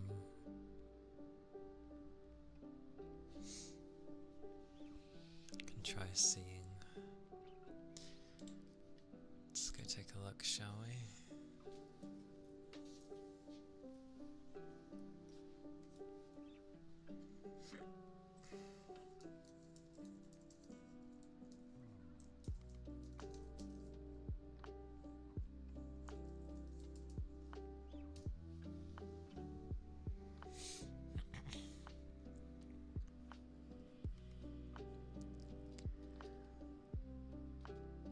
Because it looked very nice, but yeah, Lord knows where it actually is.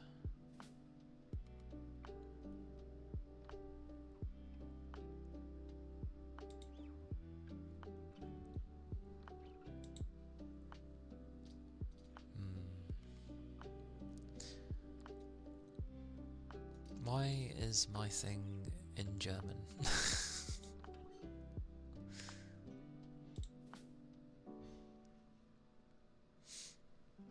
Truly baffling. Why not? Because I have no idea why I even selected German in the first place.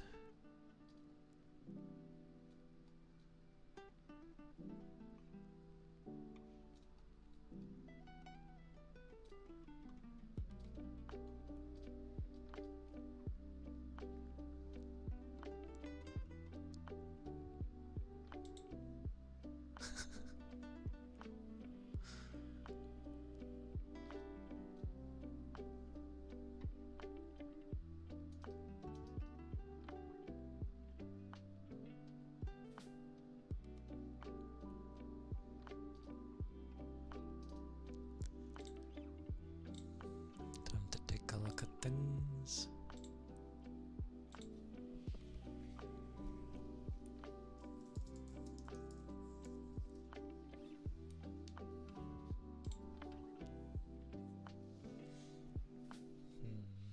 That's different from what I thought it was.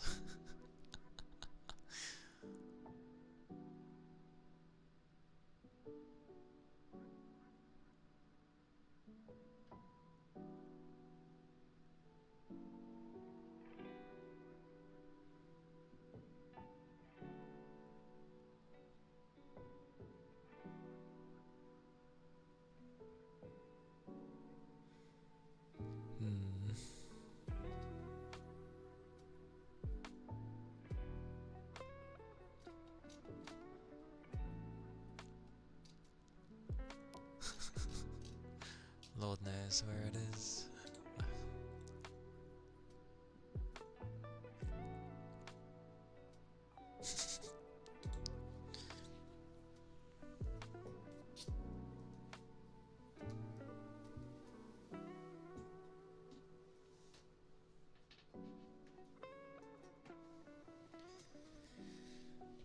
Yeah, when it defaults to another language, it can be pretty crazy. Oh, and I think it might just be the exams, Sorbs. I think it's 6 months between the exams, but I'm not sure. I'd have to properly check it. But it hasn't gone through. I hope it doesn't. But it was just something that came up on the news, and it's like, oh, like new drivers, people learning to drive, may end up having, 6 months between a practical and theory and the practical.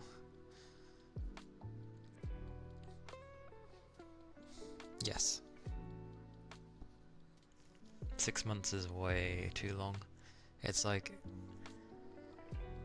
if you're having that much of a backlog that you're now... I mean, it wouldn't fix a backlog anyway, because everyone's gonna have to wait 6 months.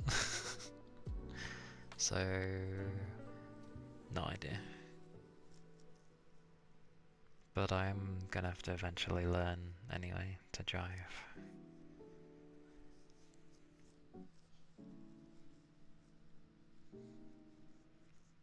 Because I can't go with the person that... well, the one I go with currently isn't always going to be able to keep going, so yeah, I'm gonna have to learn at some point. Oh yeah, they're a lot older than me, so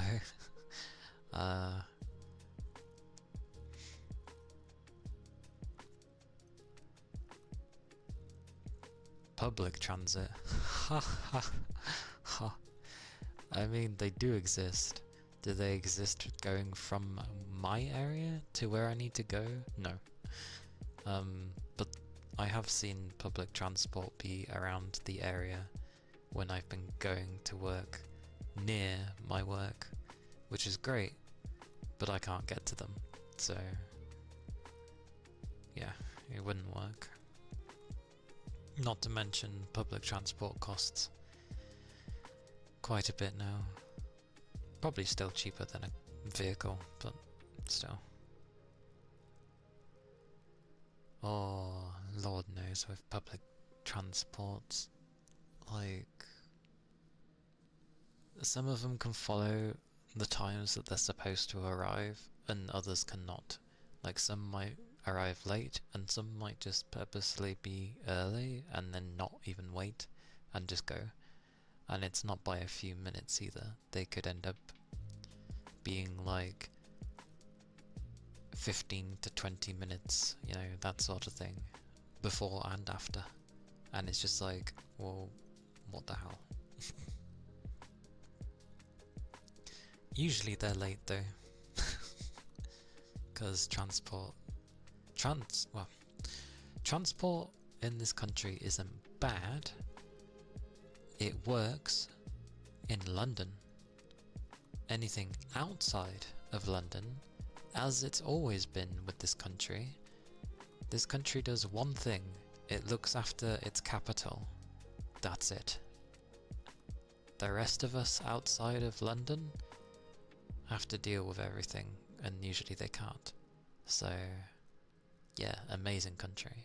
And then they're like, this is politicians, then they're like, maybe we should actually look after the whole of the country, or at least areas outside of London. It's like, no, really? Generally when you're running a country, one would think you would look after more than just simply your capital or where you live. Who would have thought that you actually have to run an entire country? Idiots. Same as your home country. I think it's the same for a lot of people's countries. Like, the capitals get looked after, and then everyone else sort of has to fend for themselves.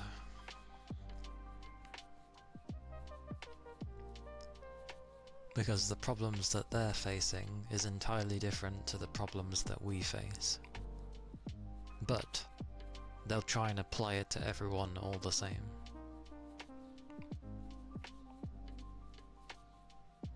Meh.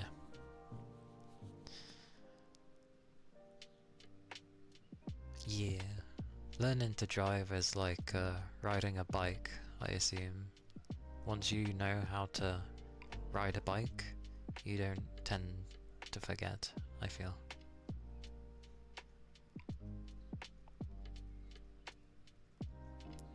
Ironically, the more because I never used to bother with this country, like I said, I learned more about Japan than I did about my own country. But the more I learn about this country, the more it frustrates me because of how, putting it simply, how silly everything is. So yeah. And yeah, every country has its pros and cons, definitely. But sweet mercy, some of the cons this country has are so easily, like, fixable. And some stuff you shouldn't even touch anyway. But they do, because they're numpties. Even after 3 months of no driving, when you go to uni you still remember how to drive. Yeah, good stuff. I will say though, and I know they say you should learn a manual, because then you're good for everything. I'm good. I'm just gonna learn an automatic, because I can't be asked to learn a manual. Save my legs a bit of pedals. I'm used to Mario Kart at the arcade, if that counts. Like, I know how to drift wonderfully on that. And the feedback the steering wheel has on Mario Kart Arcade is absolutely insane. It locks a lot and vibrates like a crazy person. So yeah. And yeah, I'm used to using the whole drifty pedal things. But I guess with normal vehicles, you're not necessarily going to learn how to drift in a normal car, are you? Imagine that in a practical, now drift!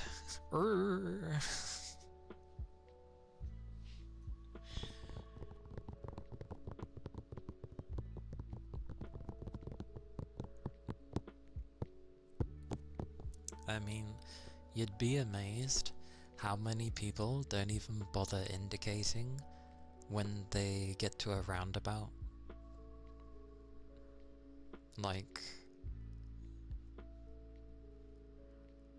say, well, there's two types. You have one that don't indicate, and then you've got the ones that do but still do it wrongly. So say they're going around the roundabout, so they indicate right because they're going around the roundabout. However, if you're going to then pull off into one of the junctions, you're supposed to indicate left to say you're pulling off. But many don't, and they just continue indicating right, and then they just go off, and it's like, that's wrong. But many people do it that way, and it's just wrong.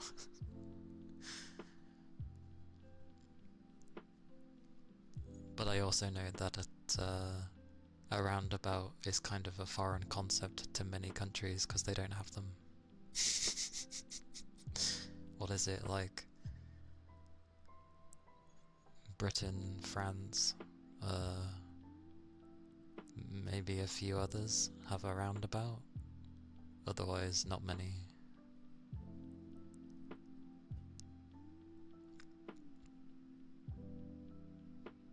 You've never seen anyone signal a roundabout? Oh, they do. I mean, technically you don't have to while you're going around it, but you can do it.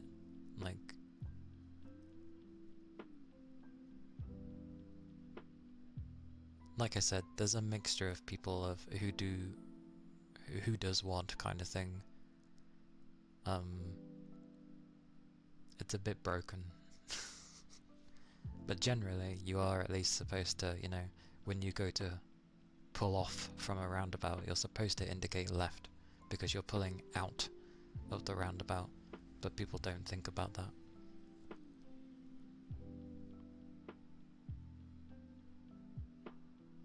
So you only get a bit of driving on your own. I used to hear you signal when you're leaving a roundabout. Yeah, you should signal when you leave a roundabout. But many people don't. And then if they do, they kind of do it wrong. Not everybody. It's a mixture. But yeah, amazing that so many struggle with a roundabout. But I think it's because we have a great mixture of people over here. So it's not people that are native to the roads and how to drive over here. Like maybe they come from their own country and they're used to how to drive over there, which is different from over here. I know it throws many when we're on like the left side instead of the right hand side. Although personally I think that's semantics, because regardless of if you drive on the left or the right, the driver is always on the closest side of the traffic. So, you know.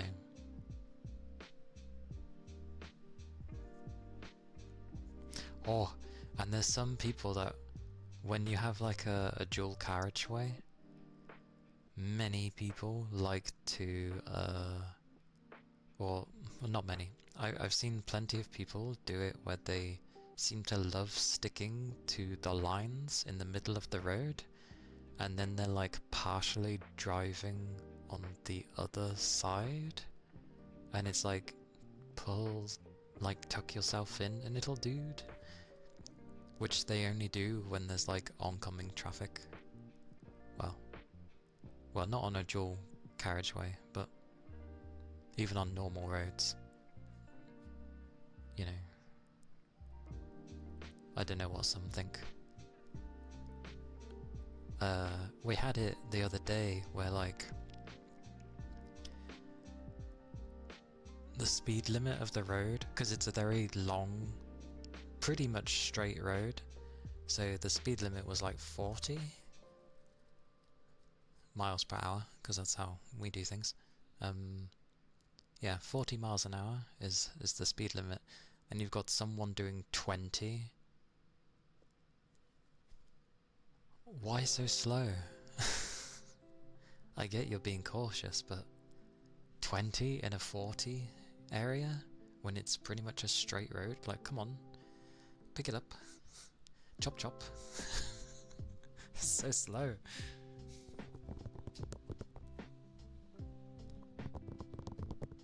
And then you get the numpties that like to drive their vehicle up your backside, where there's barely a hand space between you and them, and it's just like, why are you driving up my ass? Like, go away.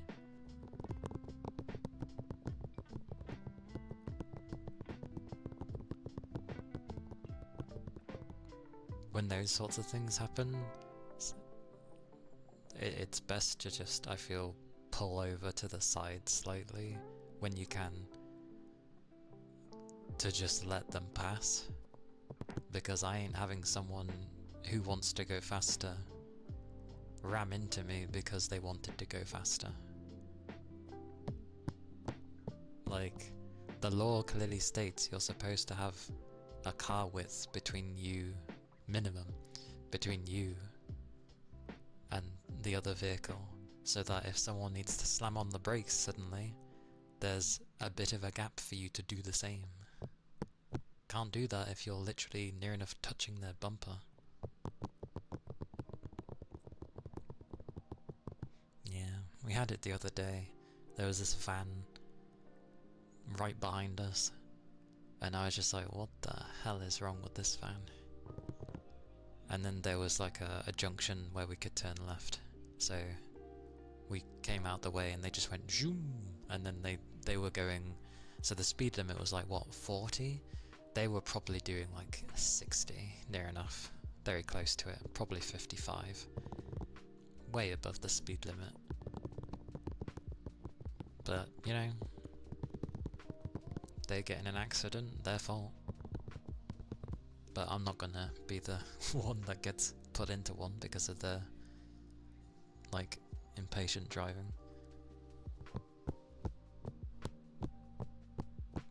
Yeah, I feel like if a few over the speed limit isn't necessarily a bad thing. Like, a couple. That's fine.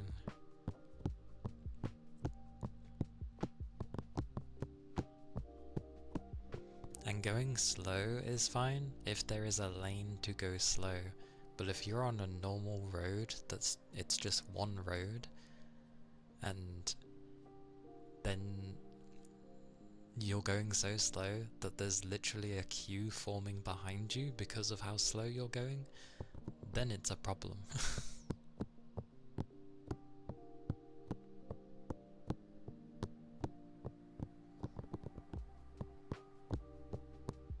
But I never get intimidated by other drivers. That's how I feel I would go. I hope I don't drive like I used to drive in like GTA and stuff, where I'm going on the pavement and running people over. That was a long time ago though. I'm not that bad.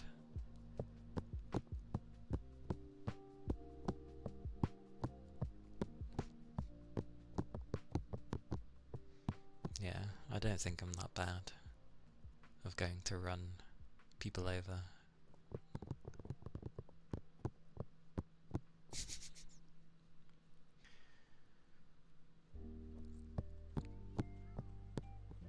My only thing that concerns me is light.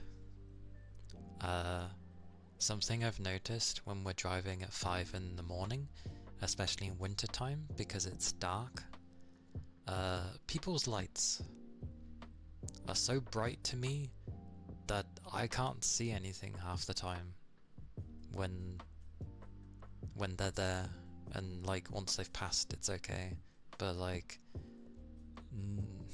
newer vehicles with LCD or whatever lights, LED, yeah,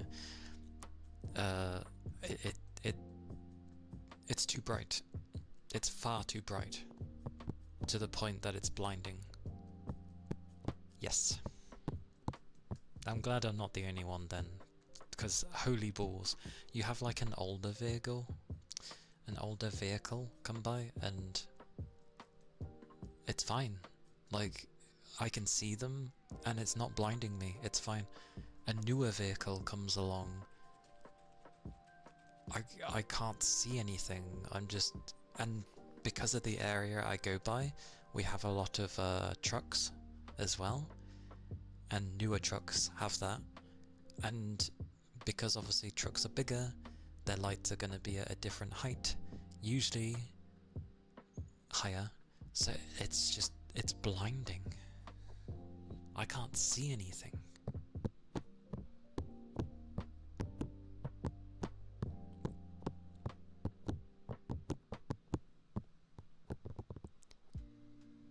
You had a truck going the opposite way of you when you were going up your street to go back, and literally blinded you because you couldn't see the road. Exactly. They're like, oh yeah, you can, with these lights you can see so much, it brightens the way. It's like, yeah, unless you come across another vehicle, because it's so bright you can't see crap. I think that's the only benefit of summer. But in summer, people have daytime running lights. Why? Why do you need lights in the daytime? I can see the car. I'm confused. I think they're just trying to blind me regardless. Yeah. Oh, that mentioned, have you had it as well, where you have cyclists that have LED like light thingies, and they're so damn bright that it's as bright as a vehicle's headlights. It's ridiculous. I'm there and I'm like, I'm being blinded by a cyclist. It's ridiculous. Yeah, I know. Some countries, which is ludicrous to me. Like, why is that a law? Like, it's not hard to see a vehicle. It's a bloody big, in this day and age, couple of tonned vehicle. Like,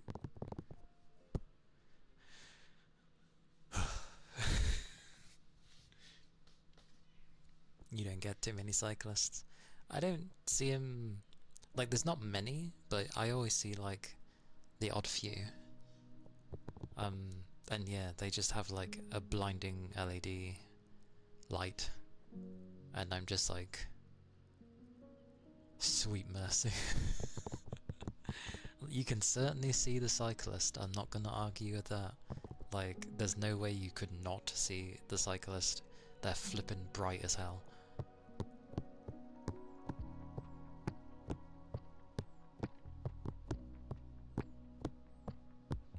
I know there is a law, here at least, of if you have a broken light, even if it's just one, if it's broken or like severely dimmed, by law you have to sort it out. If you do not, I think they just fine you, and maybe you get some points on your license. But yeah, you have to take care of it.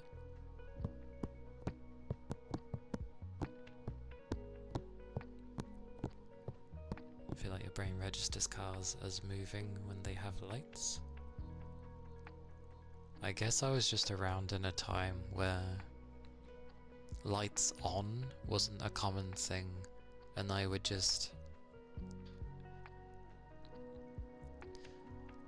It's gonna be an odd thing, but you can feel it in the air when there's vehicles about.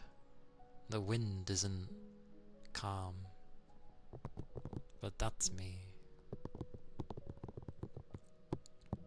It's just, I'm not like light sensitive, but lights are just very blinding to me.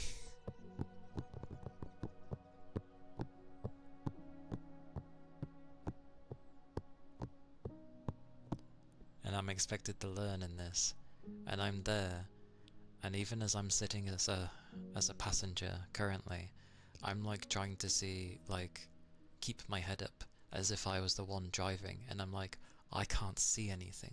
I literally can't see anything. Which obviously, as a driver, would be very concerning.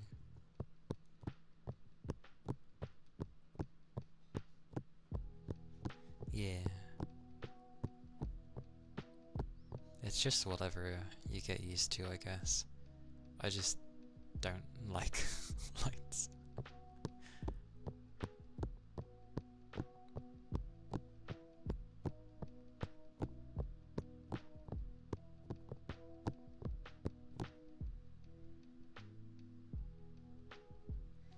Now and again, I actually see a car that has like a no lights moving along when everyone else has them on, and I'm just like, it doesn't inherently feel like super odd. I can see that it's different, but at the same time I'm glad that there are things like that. I don't know, I kept more aware of my surroundings when I knew I couldn't necessarily just see a car.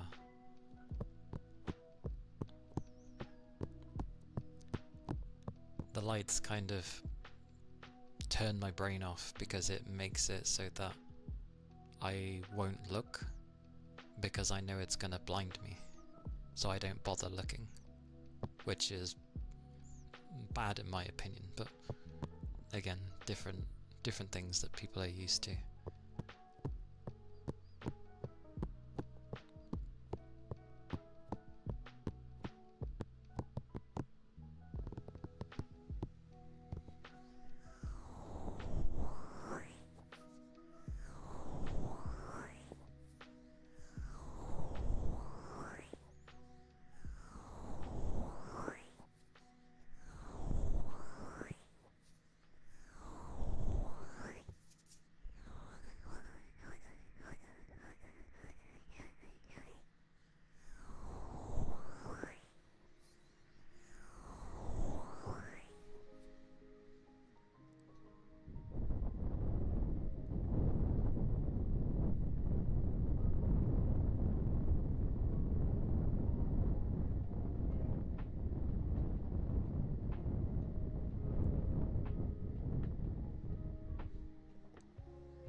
An ether charge. Ooh.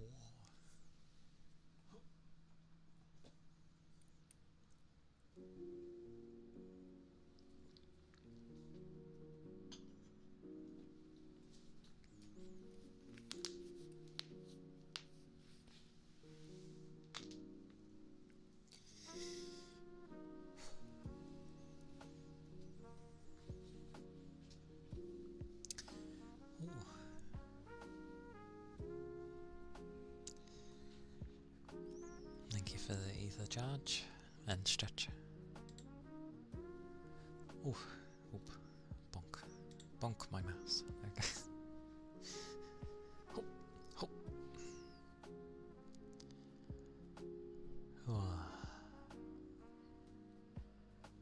Well, it is. It is a thing.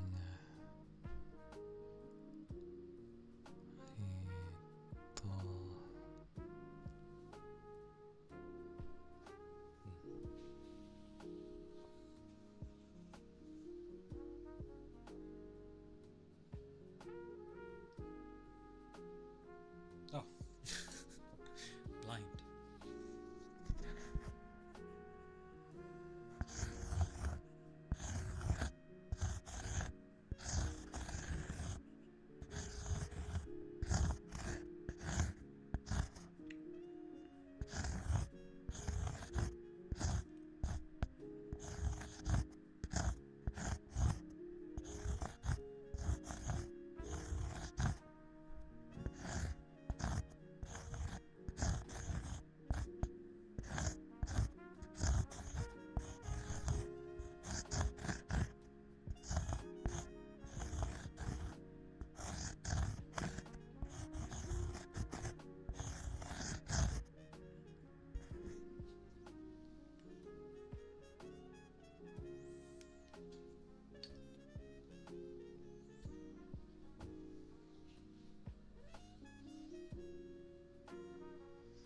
Abyss, hello. Hello, hello. How are you doing? How goes the weekend?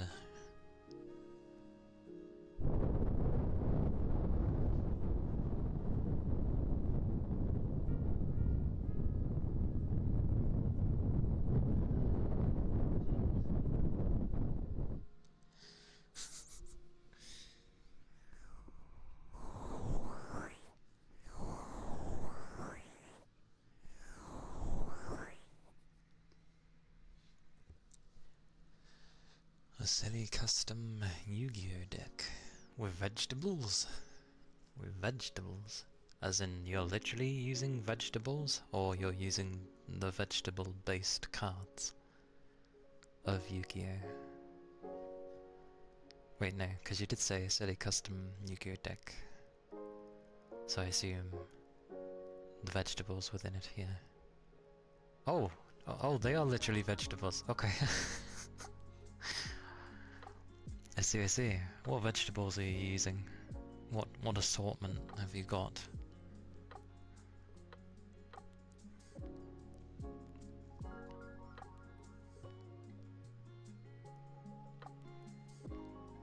I mean, that's fair.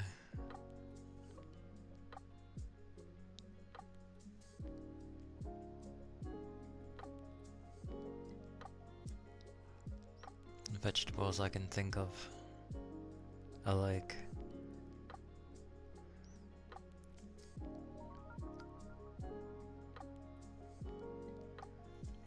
there's an onion called Profession. There's a cauliflower called cauliflower. Follywer. I'm sticking with how I said that.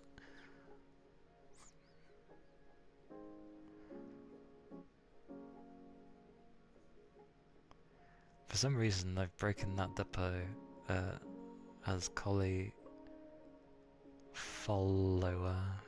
Cauliflower. It is cauliflower. Oh, that could be a tongue twister. A superhero broccoli called Brocco Blocker.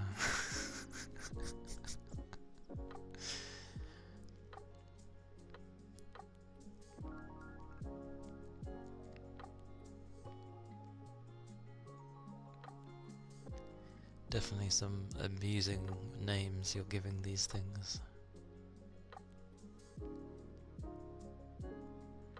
That reminds me, there was an episode in...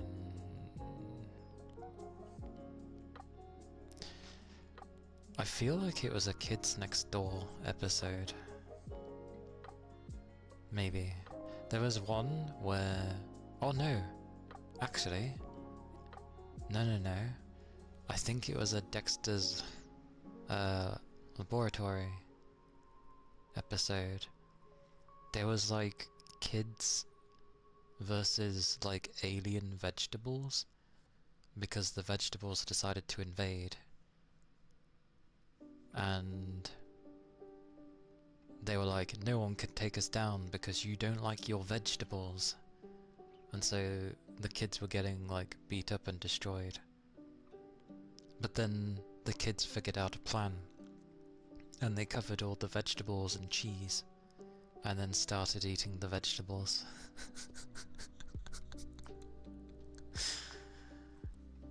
I think it was Dexter's Lab. I think. I can't remember though, it was a long while ago. Recent new addition is a beetroot army called... Oh, army squad called Beet Troopers.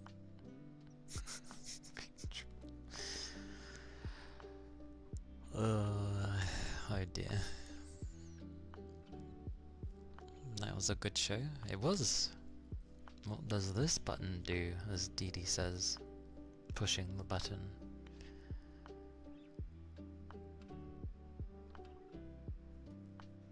Neighborhood boys were called. Now you feel old. Nah. Remembering things from your past is never an old thing. Besides, the ones that like to call people like us old, we can just laugh at them because we can freely just enjoy the age that we're at. They're concerned over getting old, so we can just laugh at them when they think that they're old when they're not. But kids do think they know everything, so they are free to believe what they want. As long as they learn, that's not a bad thing. There's a secret agent asparagus called...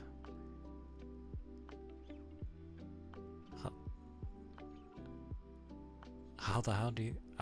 asparagus? Is that how it's said?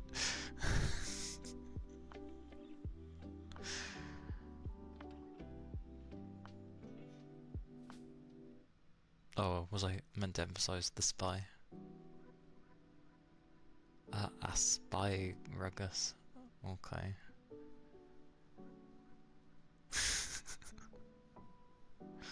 See, I break things up differently.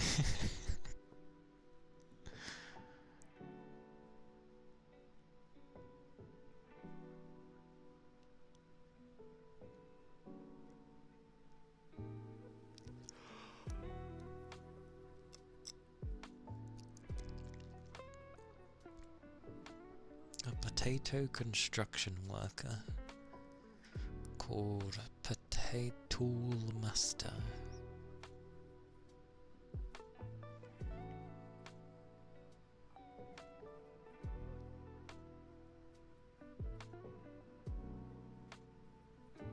I guess, because of the tool.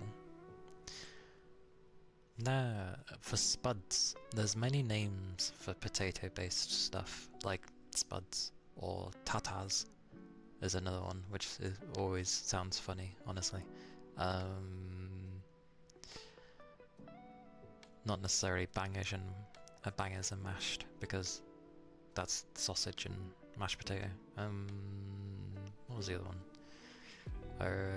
Taters. Taters is another one. There's a lot of names for potato.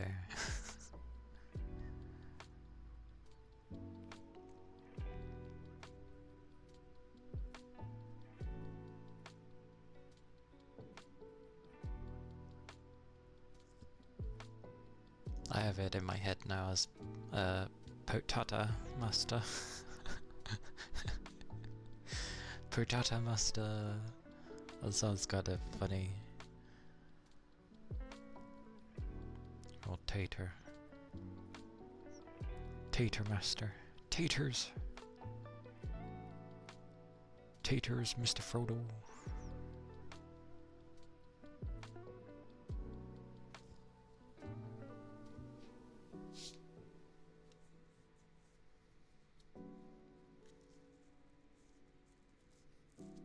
I'm glad you're having fun though.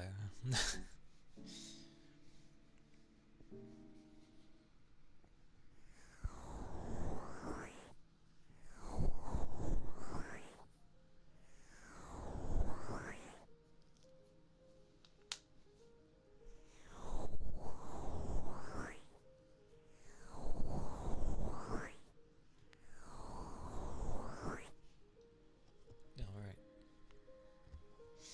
Also, hello Yaka. Hello. I didn't say hello when you spoke. I hope you're doing well.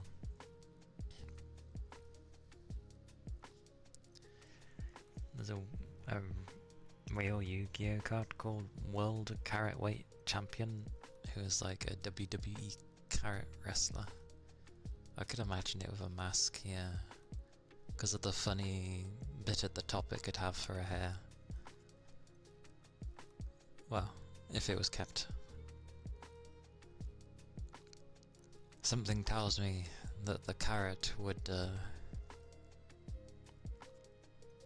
well, wait. A carrot weight class. Goodness. Such carrot. Carrots are nice, to be fair. They have a wide range of how they can taste. They can be utter watery and horrible, or they can be like, have a nice sweetness to them.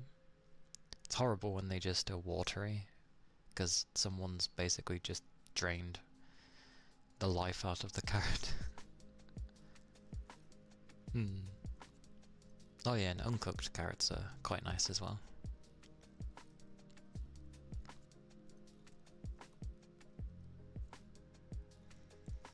Crunchy carrots.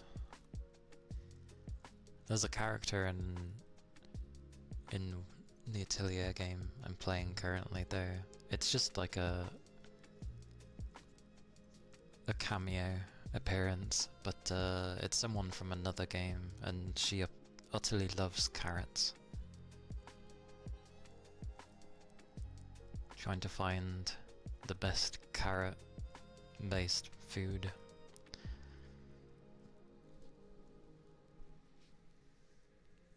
A chicken dinner? Someone's winning.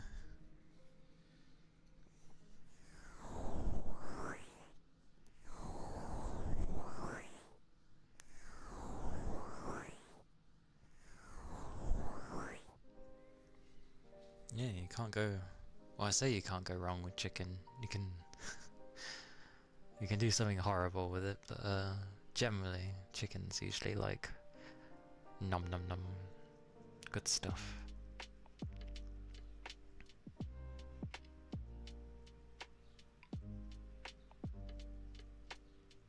Plus, it's a very versatile food. You can add so much to or with chicken. It's great. Eat it raw? I'm good. I've not eaten very many raw foods, so I don't think my stomach would deal with that very well. Playing Commando with your friends. You pulled off the win condition with Tivit. I'm not gonna lie, I have no idea what that means, but I'm glad you managed to win.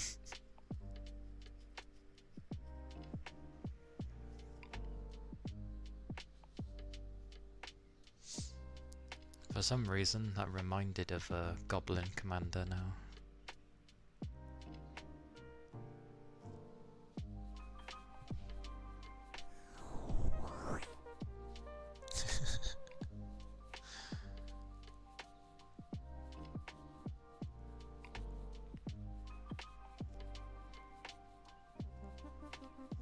He makes tokens and you win the game with mass production, which clones tokens, and then if you get a certain amount of token, you win.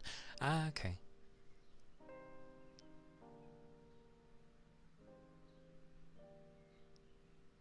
That sounds like a win condition in like a 4X style game. If you meet certain requirements, then you just win the game by default, just by having them.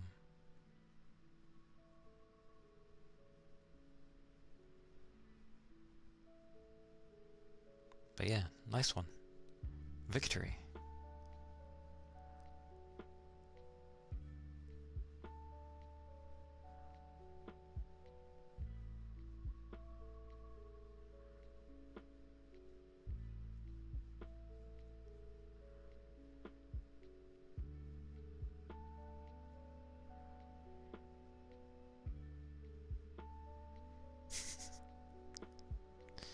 Revel in riches.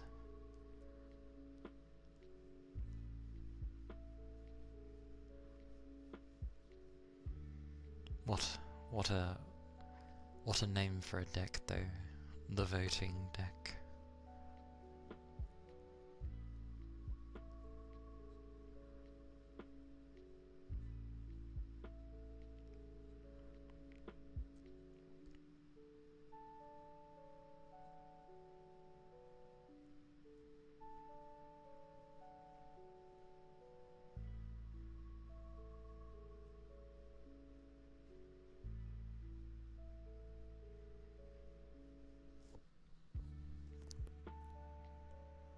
It requires you to vote for an outcome to happen.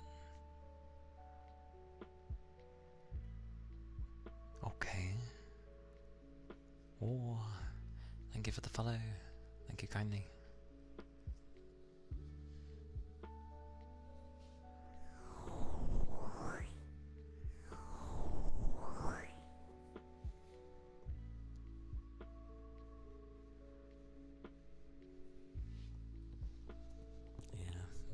My knowledge on these things is I don't know much about those kind of things.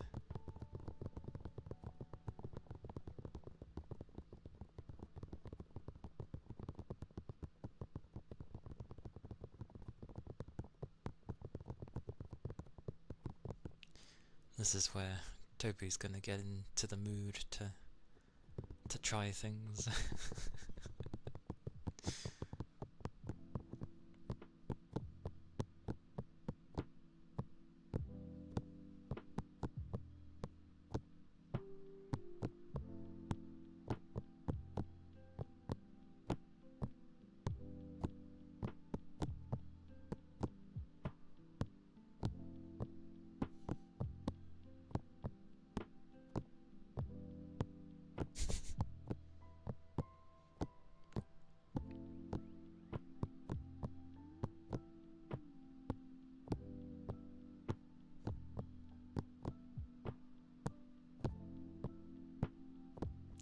Why does Barren Glory sound like you'd win by having nothing, so to speak.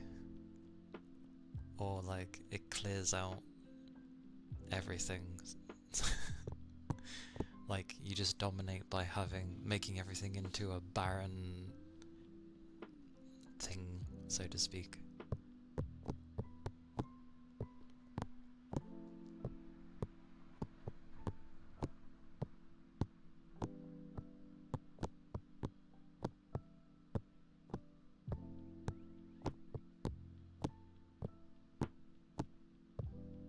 It is how it works? Wow.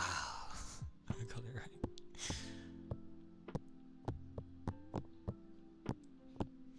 This is my land. I have made it barren. I now have nothing. Therefore, I win.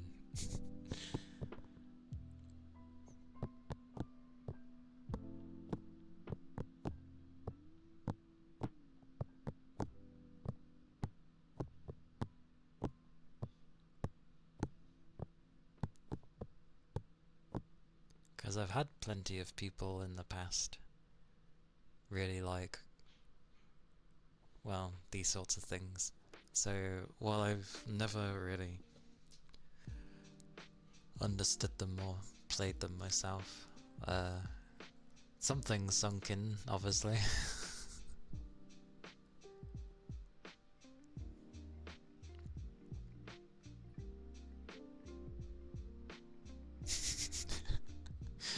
We've also wanted to win with near-death experience. That sounds dangerous.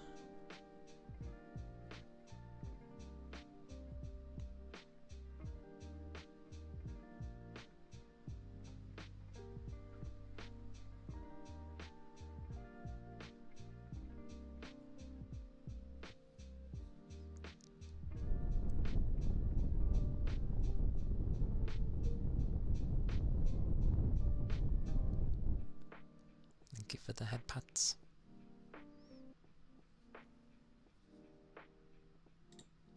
Pochi.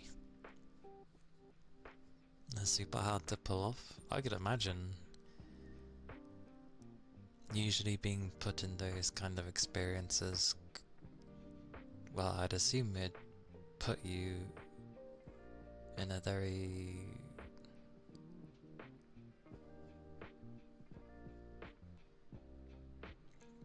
like give it your all kind of situation.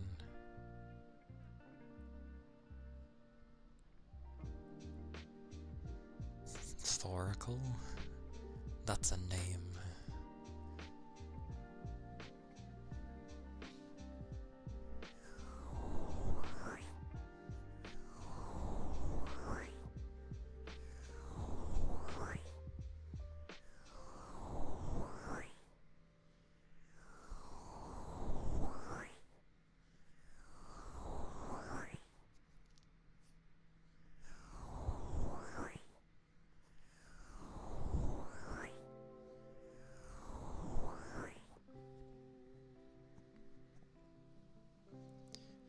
Oh.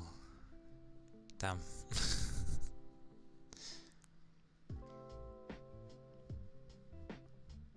I think that's also the other thing. There's so many things to remember.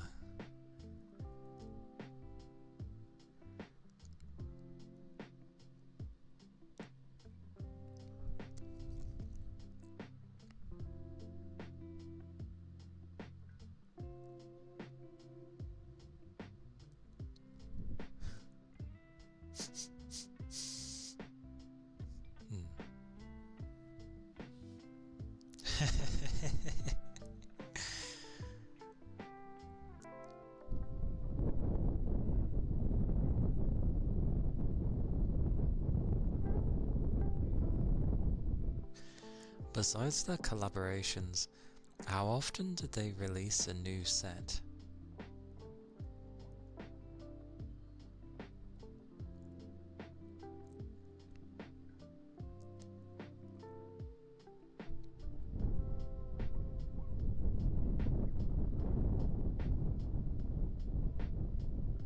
Ah, super frequently.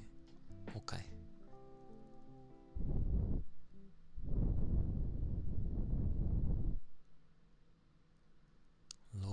Eclipsed. Sounds like a good name, at least. Every 2 months-ish? That is very frequent, actually. 7 new sets? Blimey.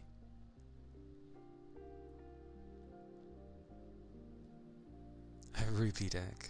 That'd be cool. I like seeing the artwork, at least. Because Toby shows.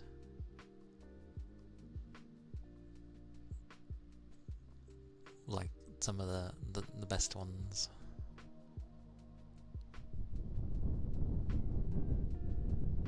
That's too many. Because I was expecting, like, maybe they release a new set, I don't know, every 4 or 5 months, so maybe you'd get, like, 2 new sets in a year or something.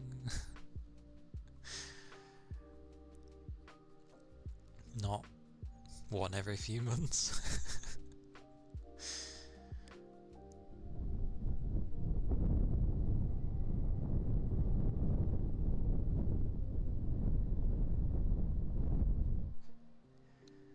Lots of new sets. Damn. Has it always been that way, or did they sort of change strategy, so to speak, and then be like, how about we release some every few months? Usually they do a good job.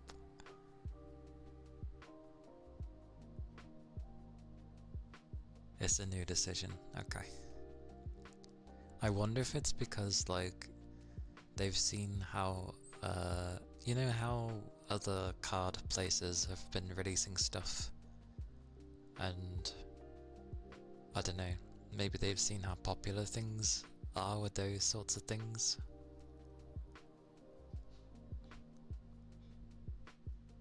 Every 4-ish months, yeah, like I would have thought then.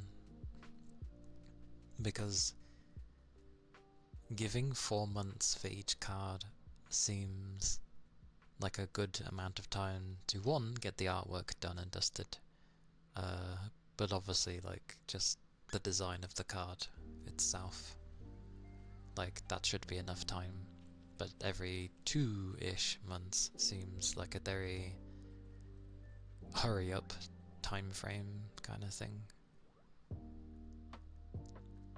100% run a 4-color commander deck for a Ruby archetype with red, white, black and green.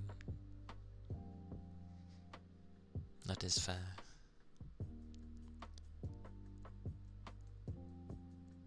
One so bad that the Bank of America has specifically said that Hasbro is killing the product and it's a bad investment. Wait, the bank even said that? Huh. Because, yeah, 2 months is like a very short amount of time. That's basically like if you were to save up, you get a set, and then what if it's going to take you like more than 2 months to save up again? Like,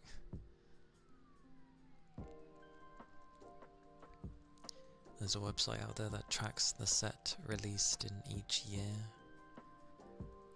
Helpful, at least, that they have something like that.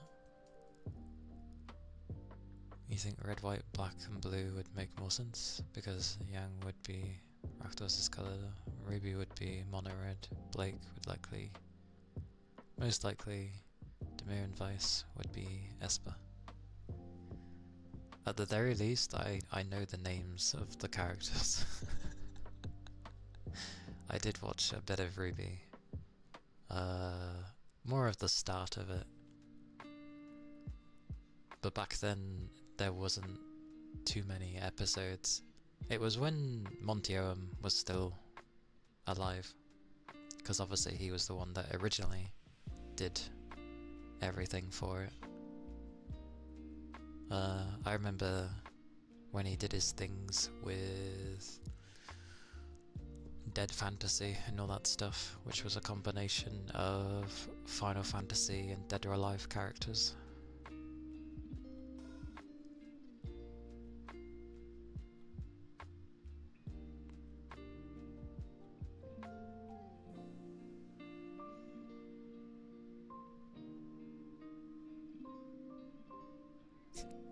black is black. Understood. There might be something that they do in a secret layer. Considering what they've done with like other secret layers from what I've seen, yeah, that seems like it could be a thing.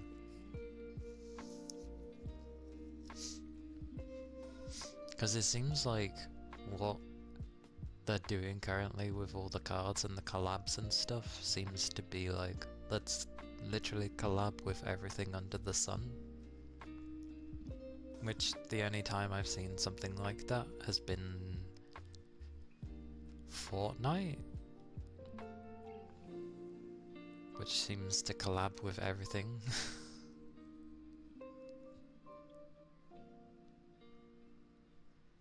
You don't want the secret layer. Give your universe beyond Ruby Dick. I am saying deck, by the way. I realise it probably keeps sounding close that I'm saying dick or something, but I am saying deck.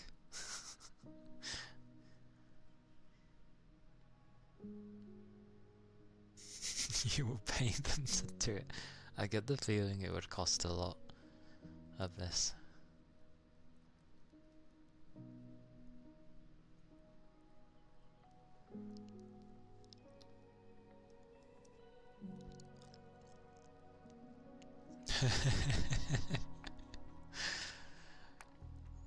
Just, you know, laying around. Like, you don't use things to raise your feet, anything in particular. You just have like a stack of cash, of millions, hundreds of thousands, propping up your feet.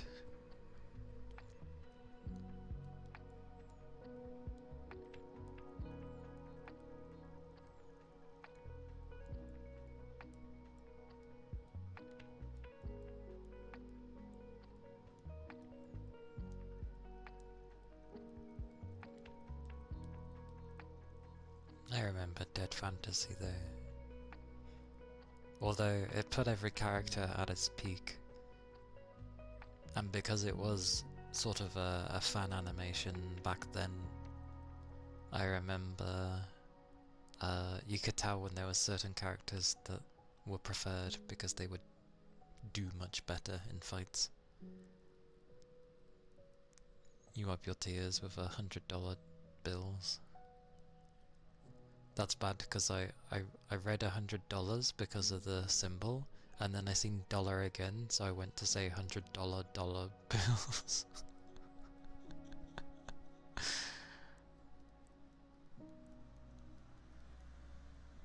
My brain.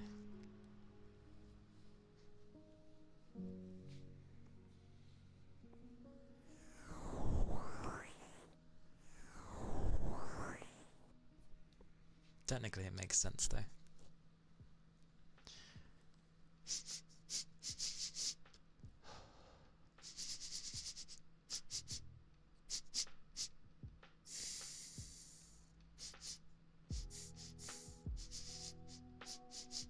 I can't tell what I smell, but I smell something.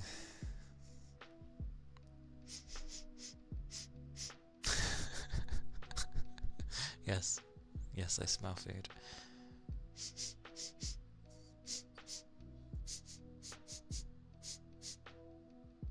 It's very hard to tell though.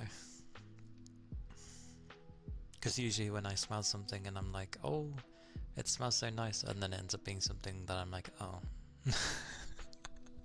So I try to keep my expectations in check.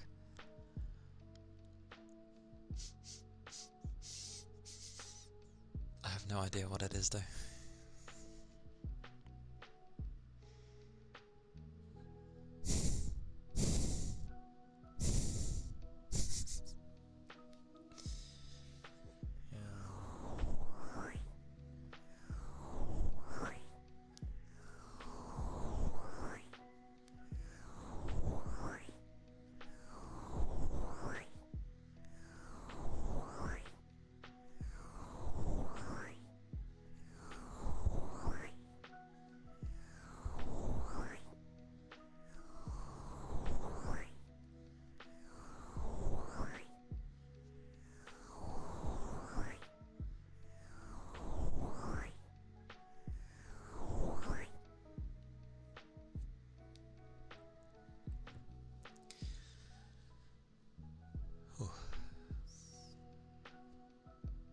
It was funny the other day, actually, before the storm came in. Like, there was a gentle breeze, because I usually have my windows open when I stream. And it was, yeah, just a gentle breeze. And it still was a gentle breeze, but it reached a certain point, and then you could feel that the temperature suddenly just like fell by quite a margin, because it was noticeably like, it went from being kind of cool to there's now a kick to the chill. So I was like, oh, holy. And then after stream, when I looked outside, it was snowing. So I was like, that's why the temperature suddenly felt colder.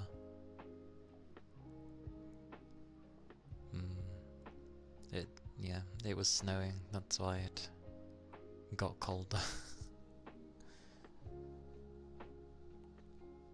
And it actually settled around here. Not too much, but it settled.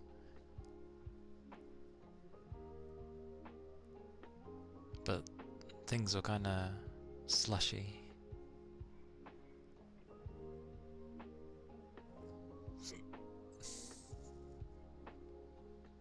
You leave your window open so your pillow's always super cold when you go to sleep.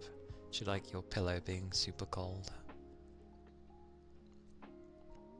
Ironically, that's how mine's been.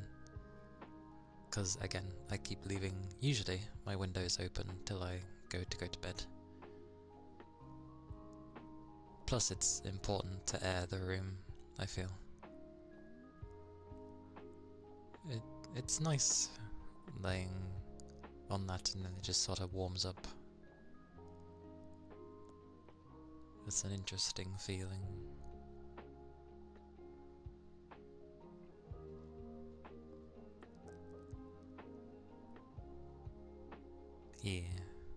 Yeah, it's best to be able to air out a room, to be fair.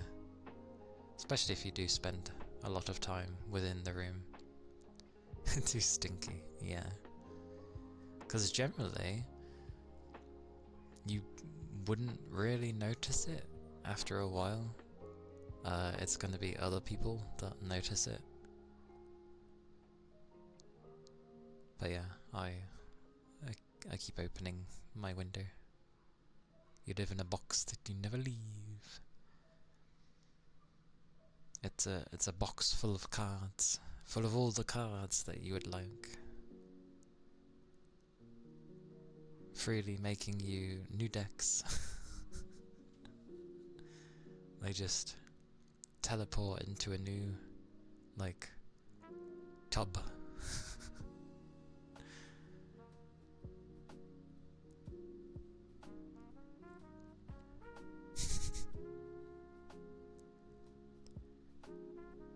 A new tub specific for holding cards.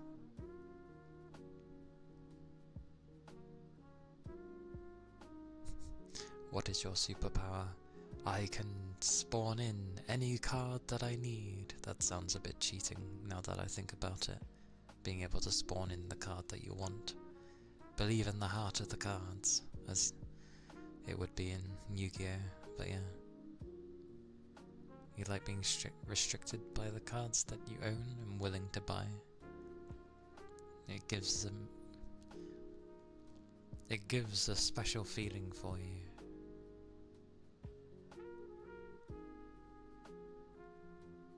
Because it's something. Oh right, yeah. Because they come in packs, I assume. So you're not entirely sure what you're. It's gacha, basically.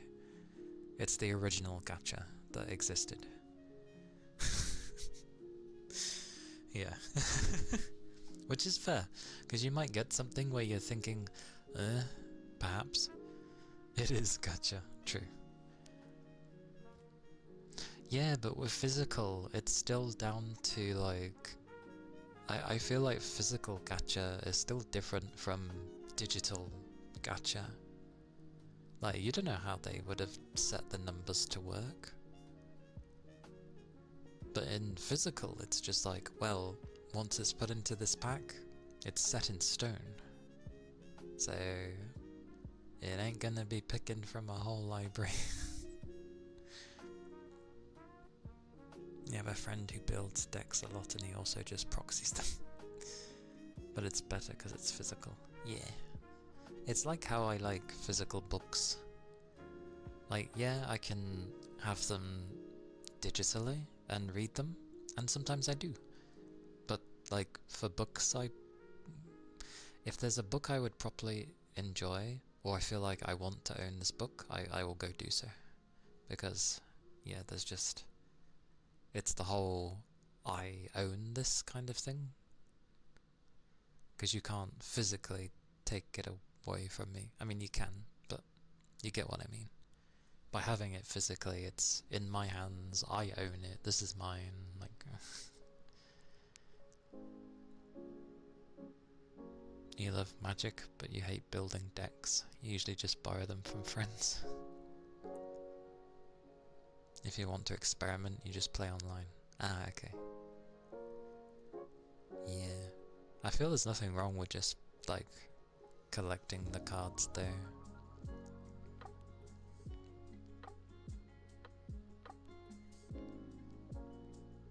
Like, I would be one of those where if I was to collect such things, I would just want the cards that aesthetically, like, you know, oh yes, I want to keep this. It looks cool, or cute, or, like, you know, it just makes me feel something. Your main binder is so full.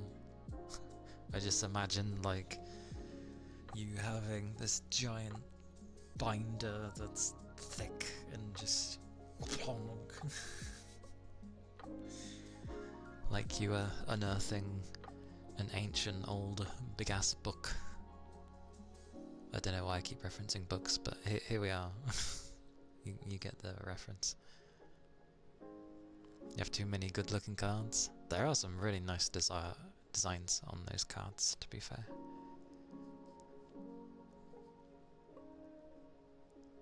You were looking to TCG and then you heard this convo in the background. That's because there's an amalgamation of people that like Magic, so that's what's happened. Plus, Toba will always talk about Magic if it's mentioned.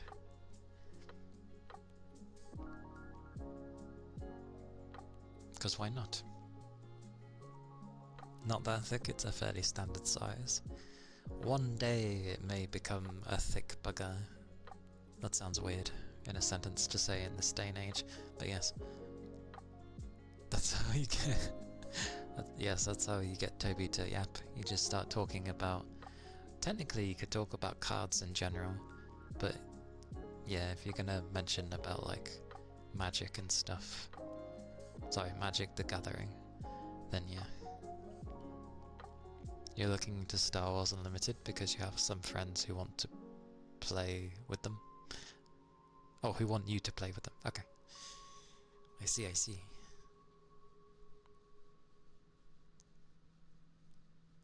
That's also the nice thing as well, I feel, with those sorts of things. Like, something you might not have even gone to have bothered with, you go to because then it's like, you know, your friends want to go play and do something, and you're like, oh, okay, yeah, let me grab some. It's pretty new. Oh, oh my word! Cards Toby hasn't heard of. Oh, what is this? Oh my goodness! The world is turning upside down. What is this?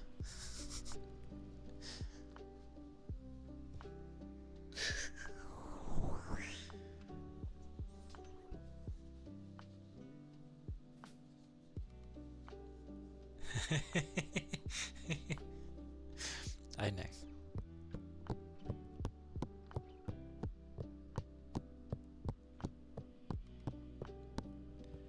Magic is pretty much your main one. With a hint of Yu-Gi-Oh!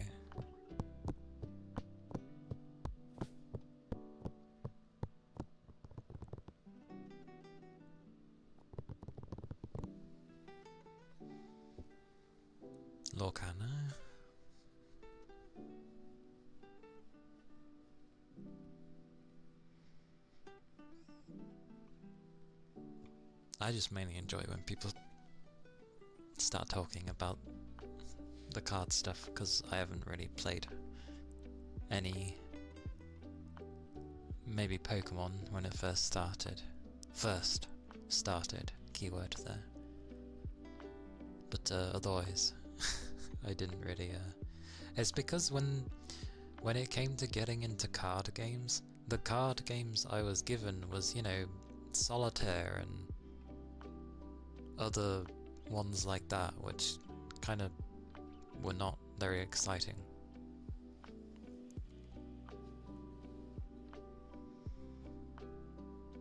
It's basically Magic the Gathering, but it's Disney.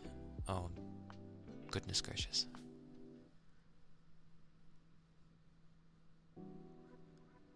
Tries to think. I mean, yeah, I grew up on Disney.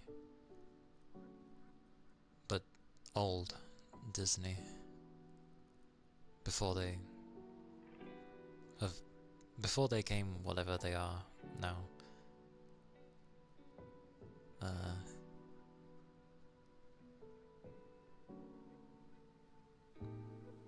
You like playing the real original Yu-Gi-Oh! A bit, but not really now.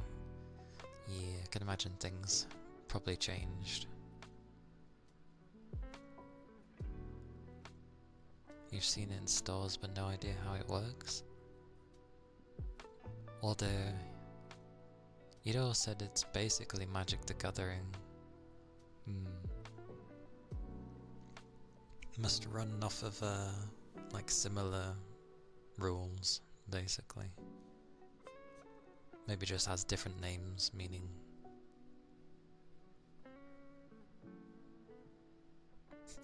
If you can end up translating, that's how you'd understand the Disney ones, probably.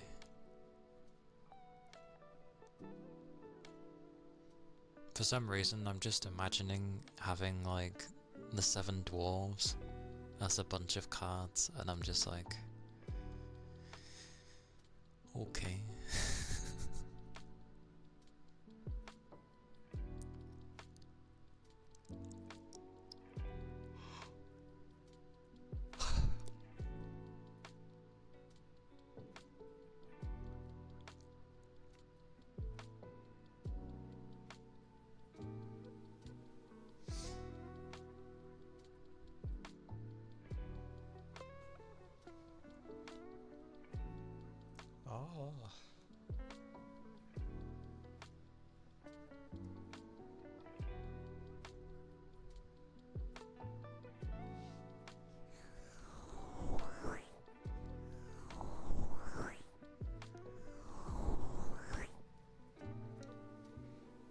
The tongue drum. Technically a tongue. Wiggle, wiggle, waggle, waggle. Oh, pause while it ended. Oh, what a catch. I'd have to stick my tongue out for that to work on the model while doing that, but my tongue's not very long, so I wouldn't be able to make the sound while my tongue is out, I don't think. Yeah, I can't do both. I don't have a very long tongue. What am I doing anyway? What am I doing? Tongue drum, yeah.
was the tongue drum. What's with all these lickies? Where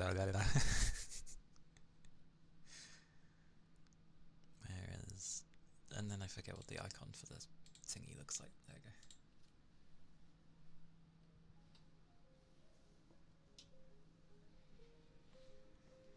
Hi Rain. Hello, hello.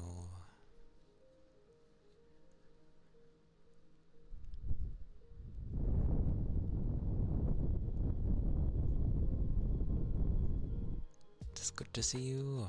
Hope you're doing...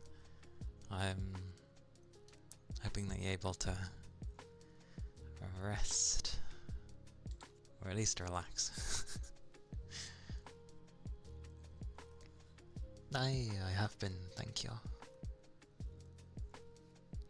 It has been a calming day so far. But, yeah.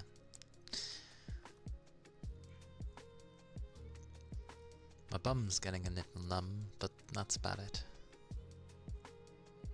Fishing up stuff that you should have gotten done days ago, but now you have a chance to rest. Well, I hope it's a long enough to actually relax and unwind now. So, even if it should have been done days ago, I'm glad you were able to get it done. So yay! Victory! Victory.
The semi-soft.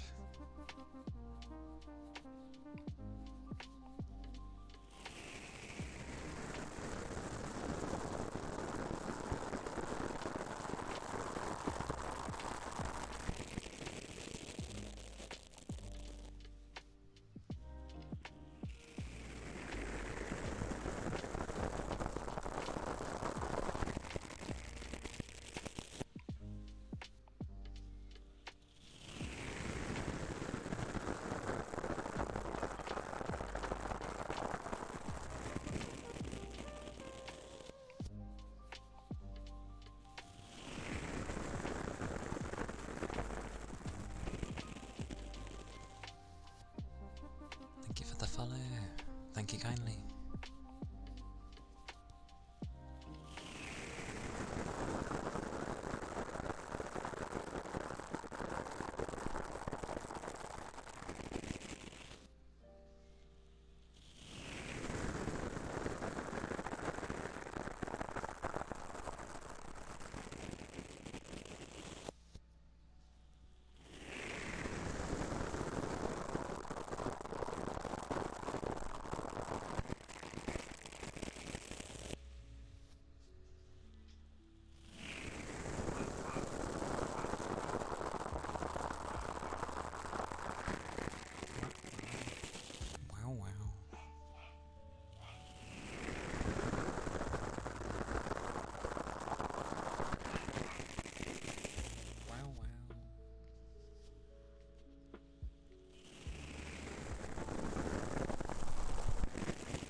the semi-soft brushes.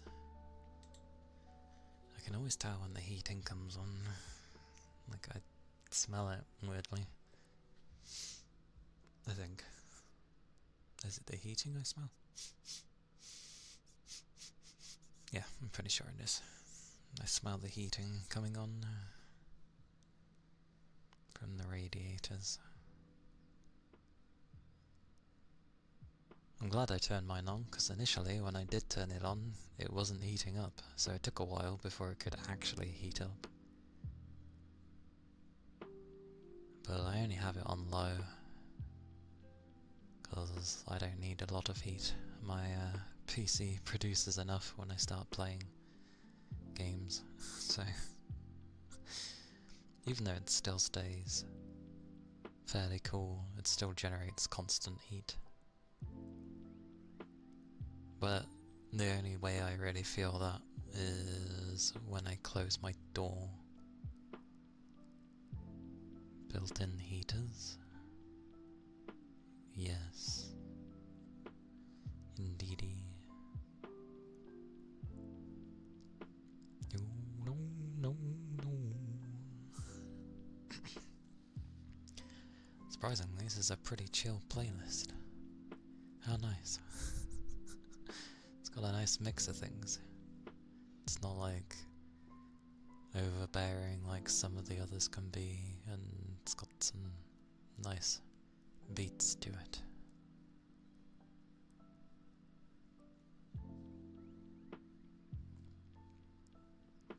Although I know most people tend to stay away from music.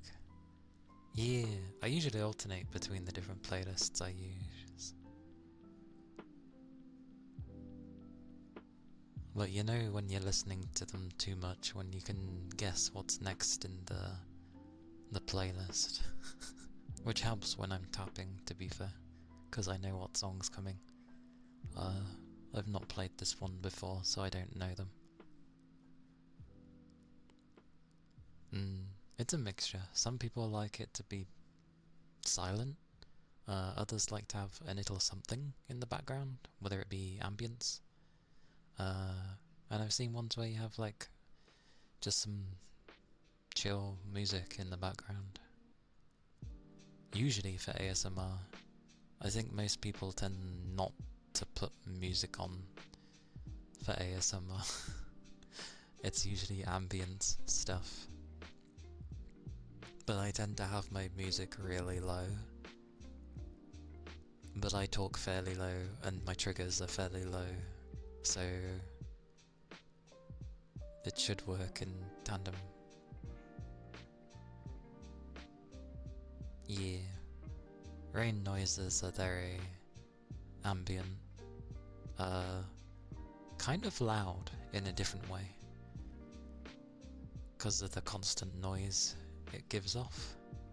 So rain works sort of like white noise, hilariously.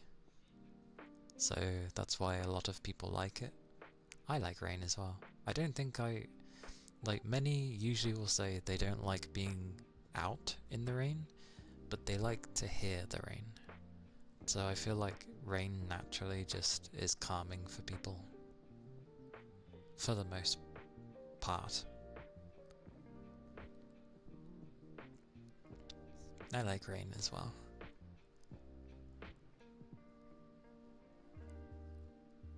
But yeah, I like to have something in the background. It's pretty chill music. So you know, even if I end up not doing much, or I'm maybe chatting, it's okay, because people can just still hear that, and that will work on its own. So yeah. Nice day.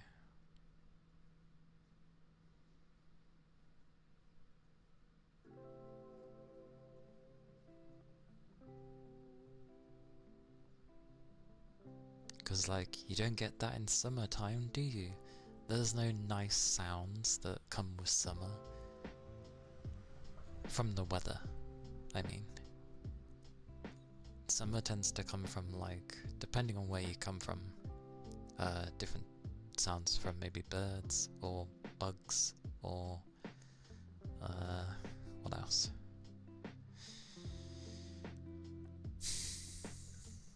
Lord knows. I don't know. Summer doesn't have much, in my opinion. Not much noise, annoying bugs, high pollen, hot, summery. Like, there's just so many negatives for the summer, for me. Whereas winter is like, very little negatives. It's like, oh, it's cold. It's like, and? Put on more layers.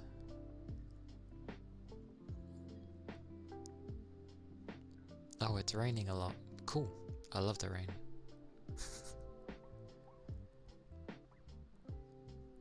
Yeah. Well, I mean, a good portion of people like the summer. I'm just saying, I don't. Summer's not my season. I don't enjoy it at all. I think the summer is meant for very specific things, and it's things I don't do. So, because I don't do those things, just the season on its own is a nightmare. Because it brings about all these bugs that I hate, flippin' daddy longlegs galore that always somehow find their way into my room. Hotter days, feeling lethargic because I just don't feel like doing anything because it's too warm, hay fever, pollen, the brightness doesn't really bother me, weirdly.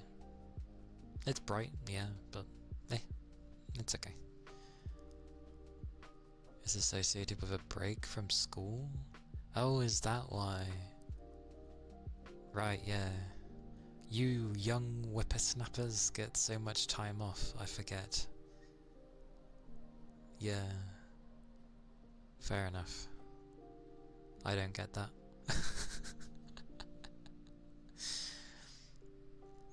I'd only have parts of summer off if I had booked some time off. But yeah, just many no's for me in summertime. Actually, there was a thing in winter that I don't like, and that was purely just to do with the headlights thing that I mentioned, because obviously it's darker most of the time, and people having their lights on with the road. But other than that, I don't mind the weather, whether it's cold, rainy, whatever. I'm fine with it. No bugs, for the most part. You get the odd few, like stragglers, that I feel must have gotten lost. Poor things. Like, in my workplace, I saw a robin, the bird, and I was like, what are you doing in here? Like, don't get trapped in here. Like, I hope it made it out. Can't exactly capture a bird. I'm a human being. But, yeah, hopefully it got out. Because robins are really nice creatures. Well, they've always have been with me.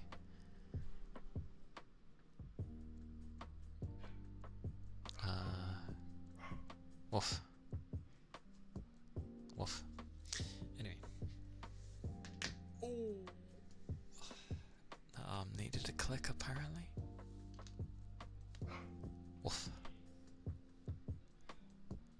But, yeah, I'm gonna look for someone to raid with my numb bum.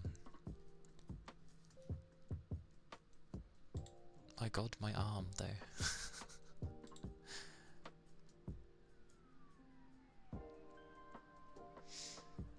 No. No, I cannot pour. I do not do those sort of things.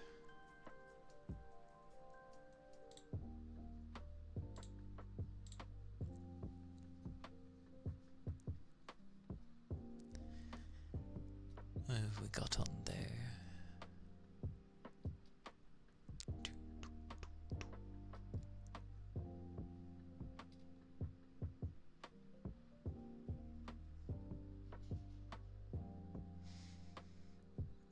Then I would find someone else, because it won't be me. Oh my mercy, Scoo-chan is doing ASMR.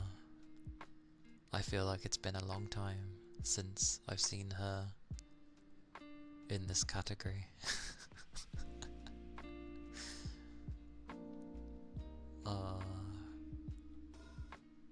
Well, as long as she's doing well.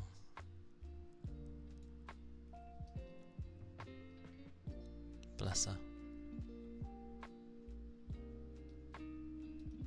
My eyes are like puffy.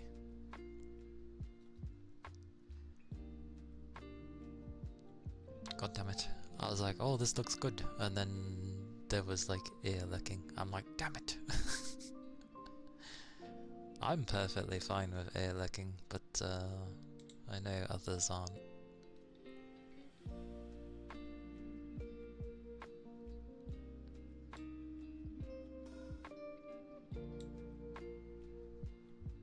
Although it depends, because some people don't do it crazily, like, and it's not even really ear licking half the time. It's probably just a bottle of something that just sounds like it.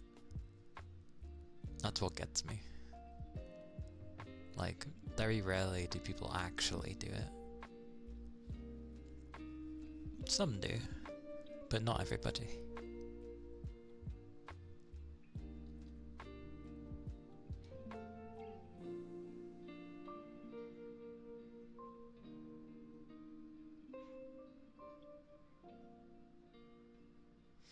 Yeah. The one time you were like, oh, eventually we'll raid into ear licking. And that day we raided into Mars. Although, was Mars doing ear licking at the time? Because there is a way to do ear licking without it sounding absolutely horrendous. Or like being devoured. Like, it can sound nice, like any other sound. It's just, I think people end up seeing like the really heavy ones, which obviously is a lot to deal with.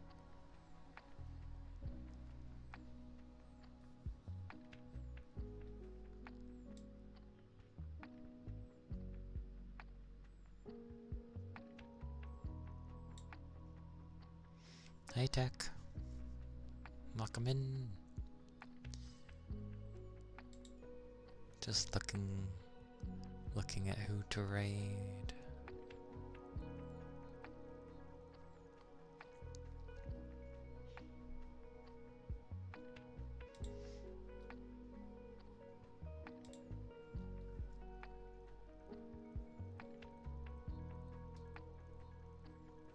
Absolutely no idea, Tech. But it can be very weird, yeah.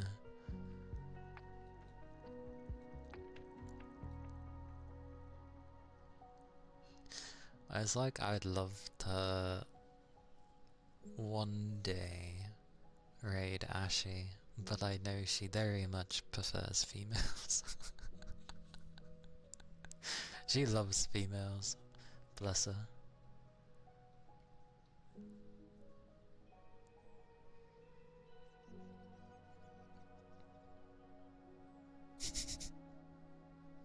Yeah, well, not with a Y, it ends in IE, but because Ashley's really nice, and she does really nice ASMR, but I know she prefers females.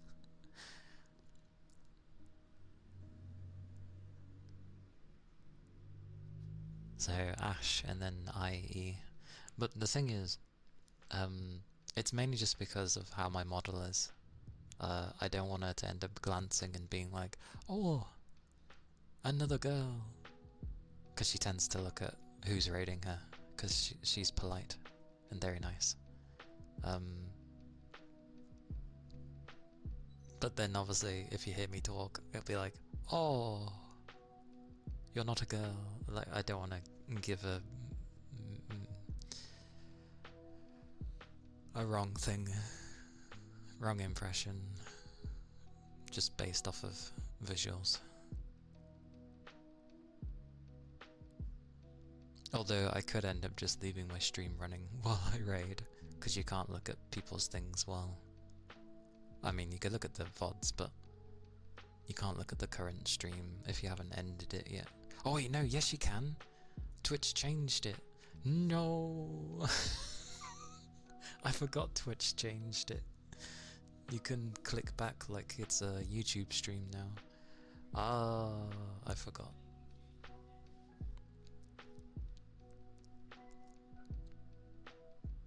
Yeah. Yeah, one day. She is really lovely though. That's only if you're subbed? Really? Why? They make some weird features. Like, literally on YouTube, you can just click wherever in the VOD, even if it's still live, and it will take you to a point in time. Only on some channels it's weird. Well, the some channels thing might be they haven't fully rolled it out, because what Twitch actually likes to do is it'll give you options in a thingy somewhere, and you opt into it, and then if they choose you, you basically become guinea pigs for a bit to try and get it, you know, for them to work out the kinks and stuff. And then when it's fully ready, and if it works as intended and works well, then they roll it out to every streamer.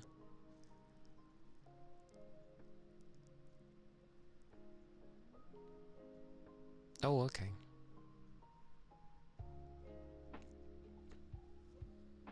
Hey, Big Chum. Yeah, just looking to raid. They drive you crazy, yeah. So that's why you'll see some, like, streamers have particular things. Like, the current thing I kept seeing was, having...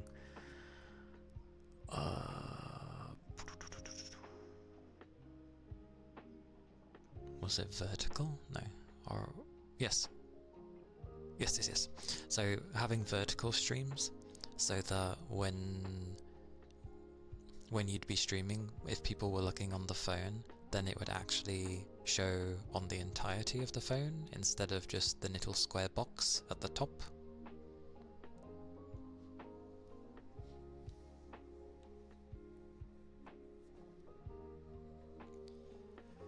Oh, that sounds annoying. Understandable then, Rain. Like, yeah, if it's a lengthy period of time and others have had it for ages, but then nothing for you.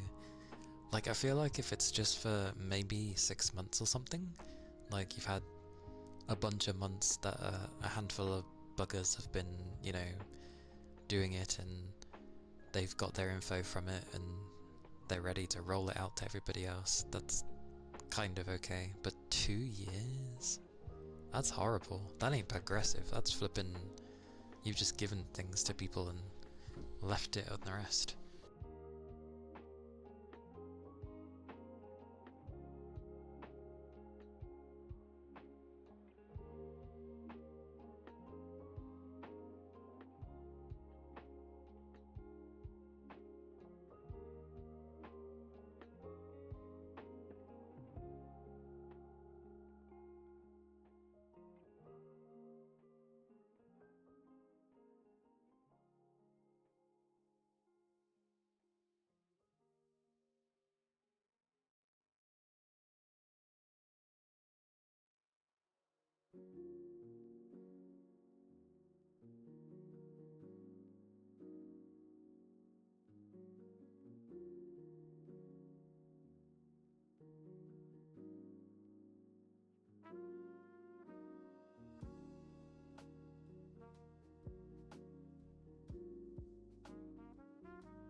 Goodness, goodness.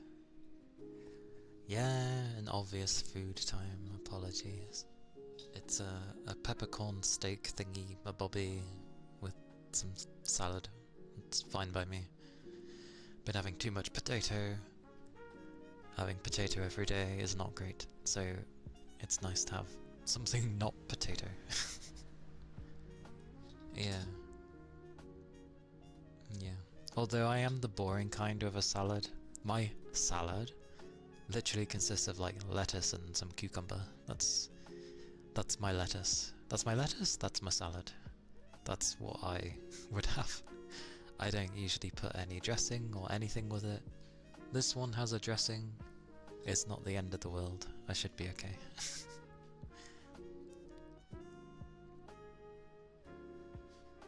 Yeah, you can call me bland. It's fine. I like the blander colours. Colours? Sure.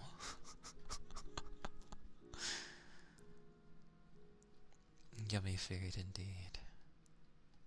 Alright, let's go whack you lot somewhere. Somewhere.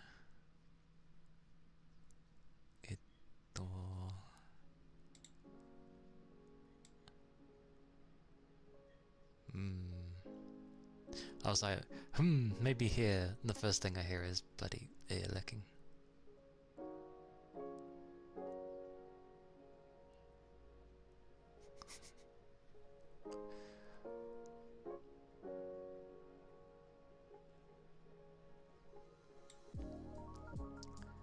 Well,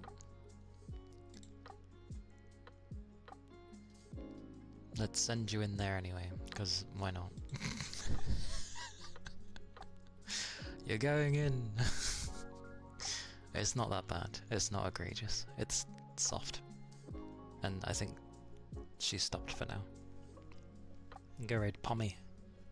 Because why not? It's fine. It's not the focus. Probably. Hopefully. We'll see. Brace for impact. But yes. Thank you for being here. Thank you for the follows. Do take care of yourselves. Keep your liquids up. Especially if you're at the tail end of recovering from illnesses and being sick. So, and yeah, make sure to relax. My links are there. We've got Discord, we've got YouTube. It's got its bits and bobs. Bots and chats and all that stuff, and weekly videos on the YouTube and stuff. If you're subbed, use the one that has the emote. If you're not subbed, use the message that just has a heart. And yes, thank you for that. Thank you both of you. Thank you Toby. Thank you Rain. Yeah. Take care of yourselves, and I'll see you next time. Bye bye. Bye bye.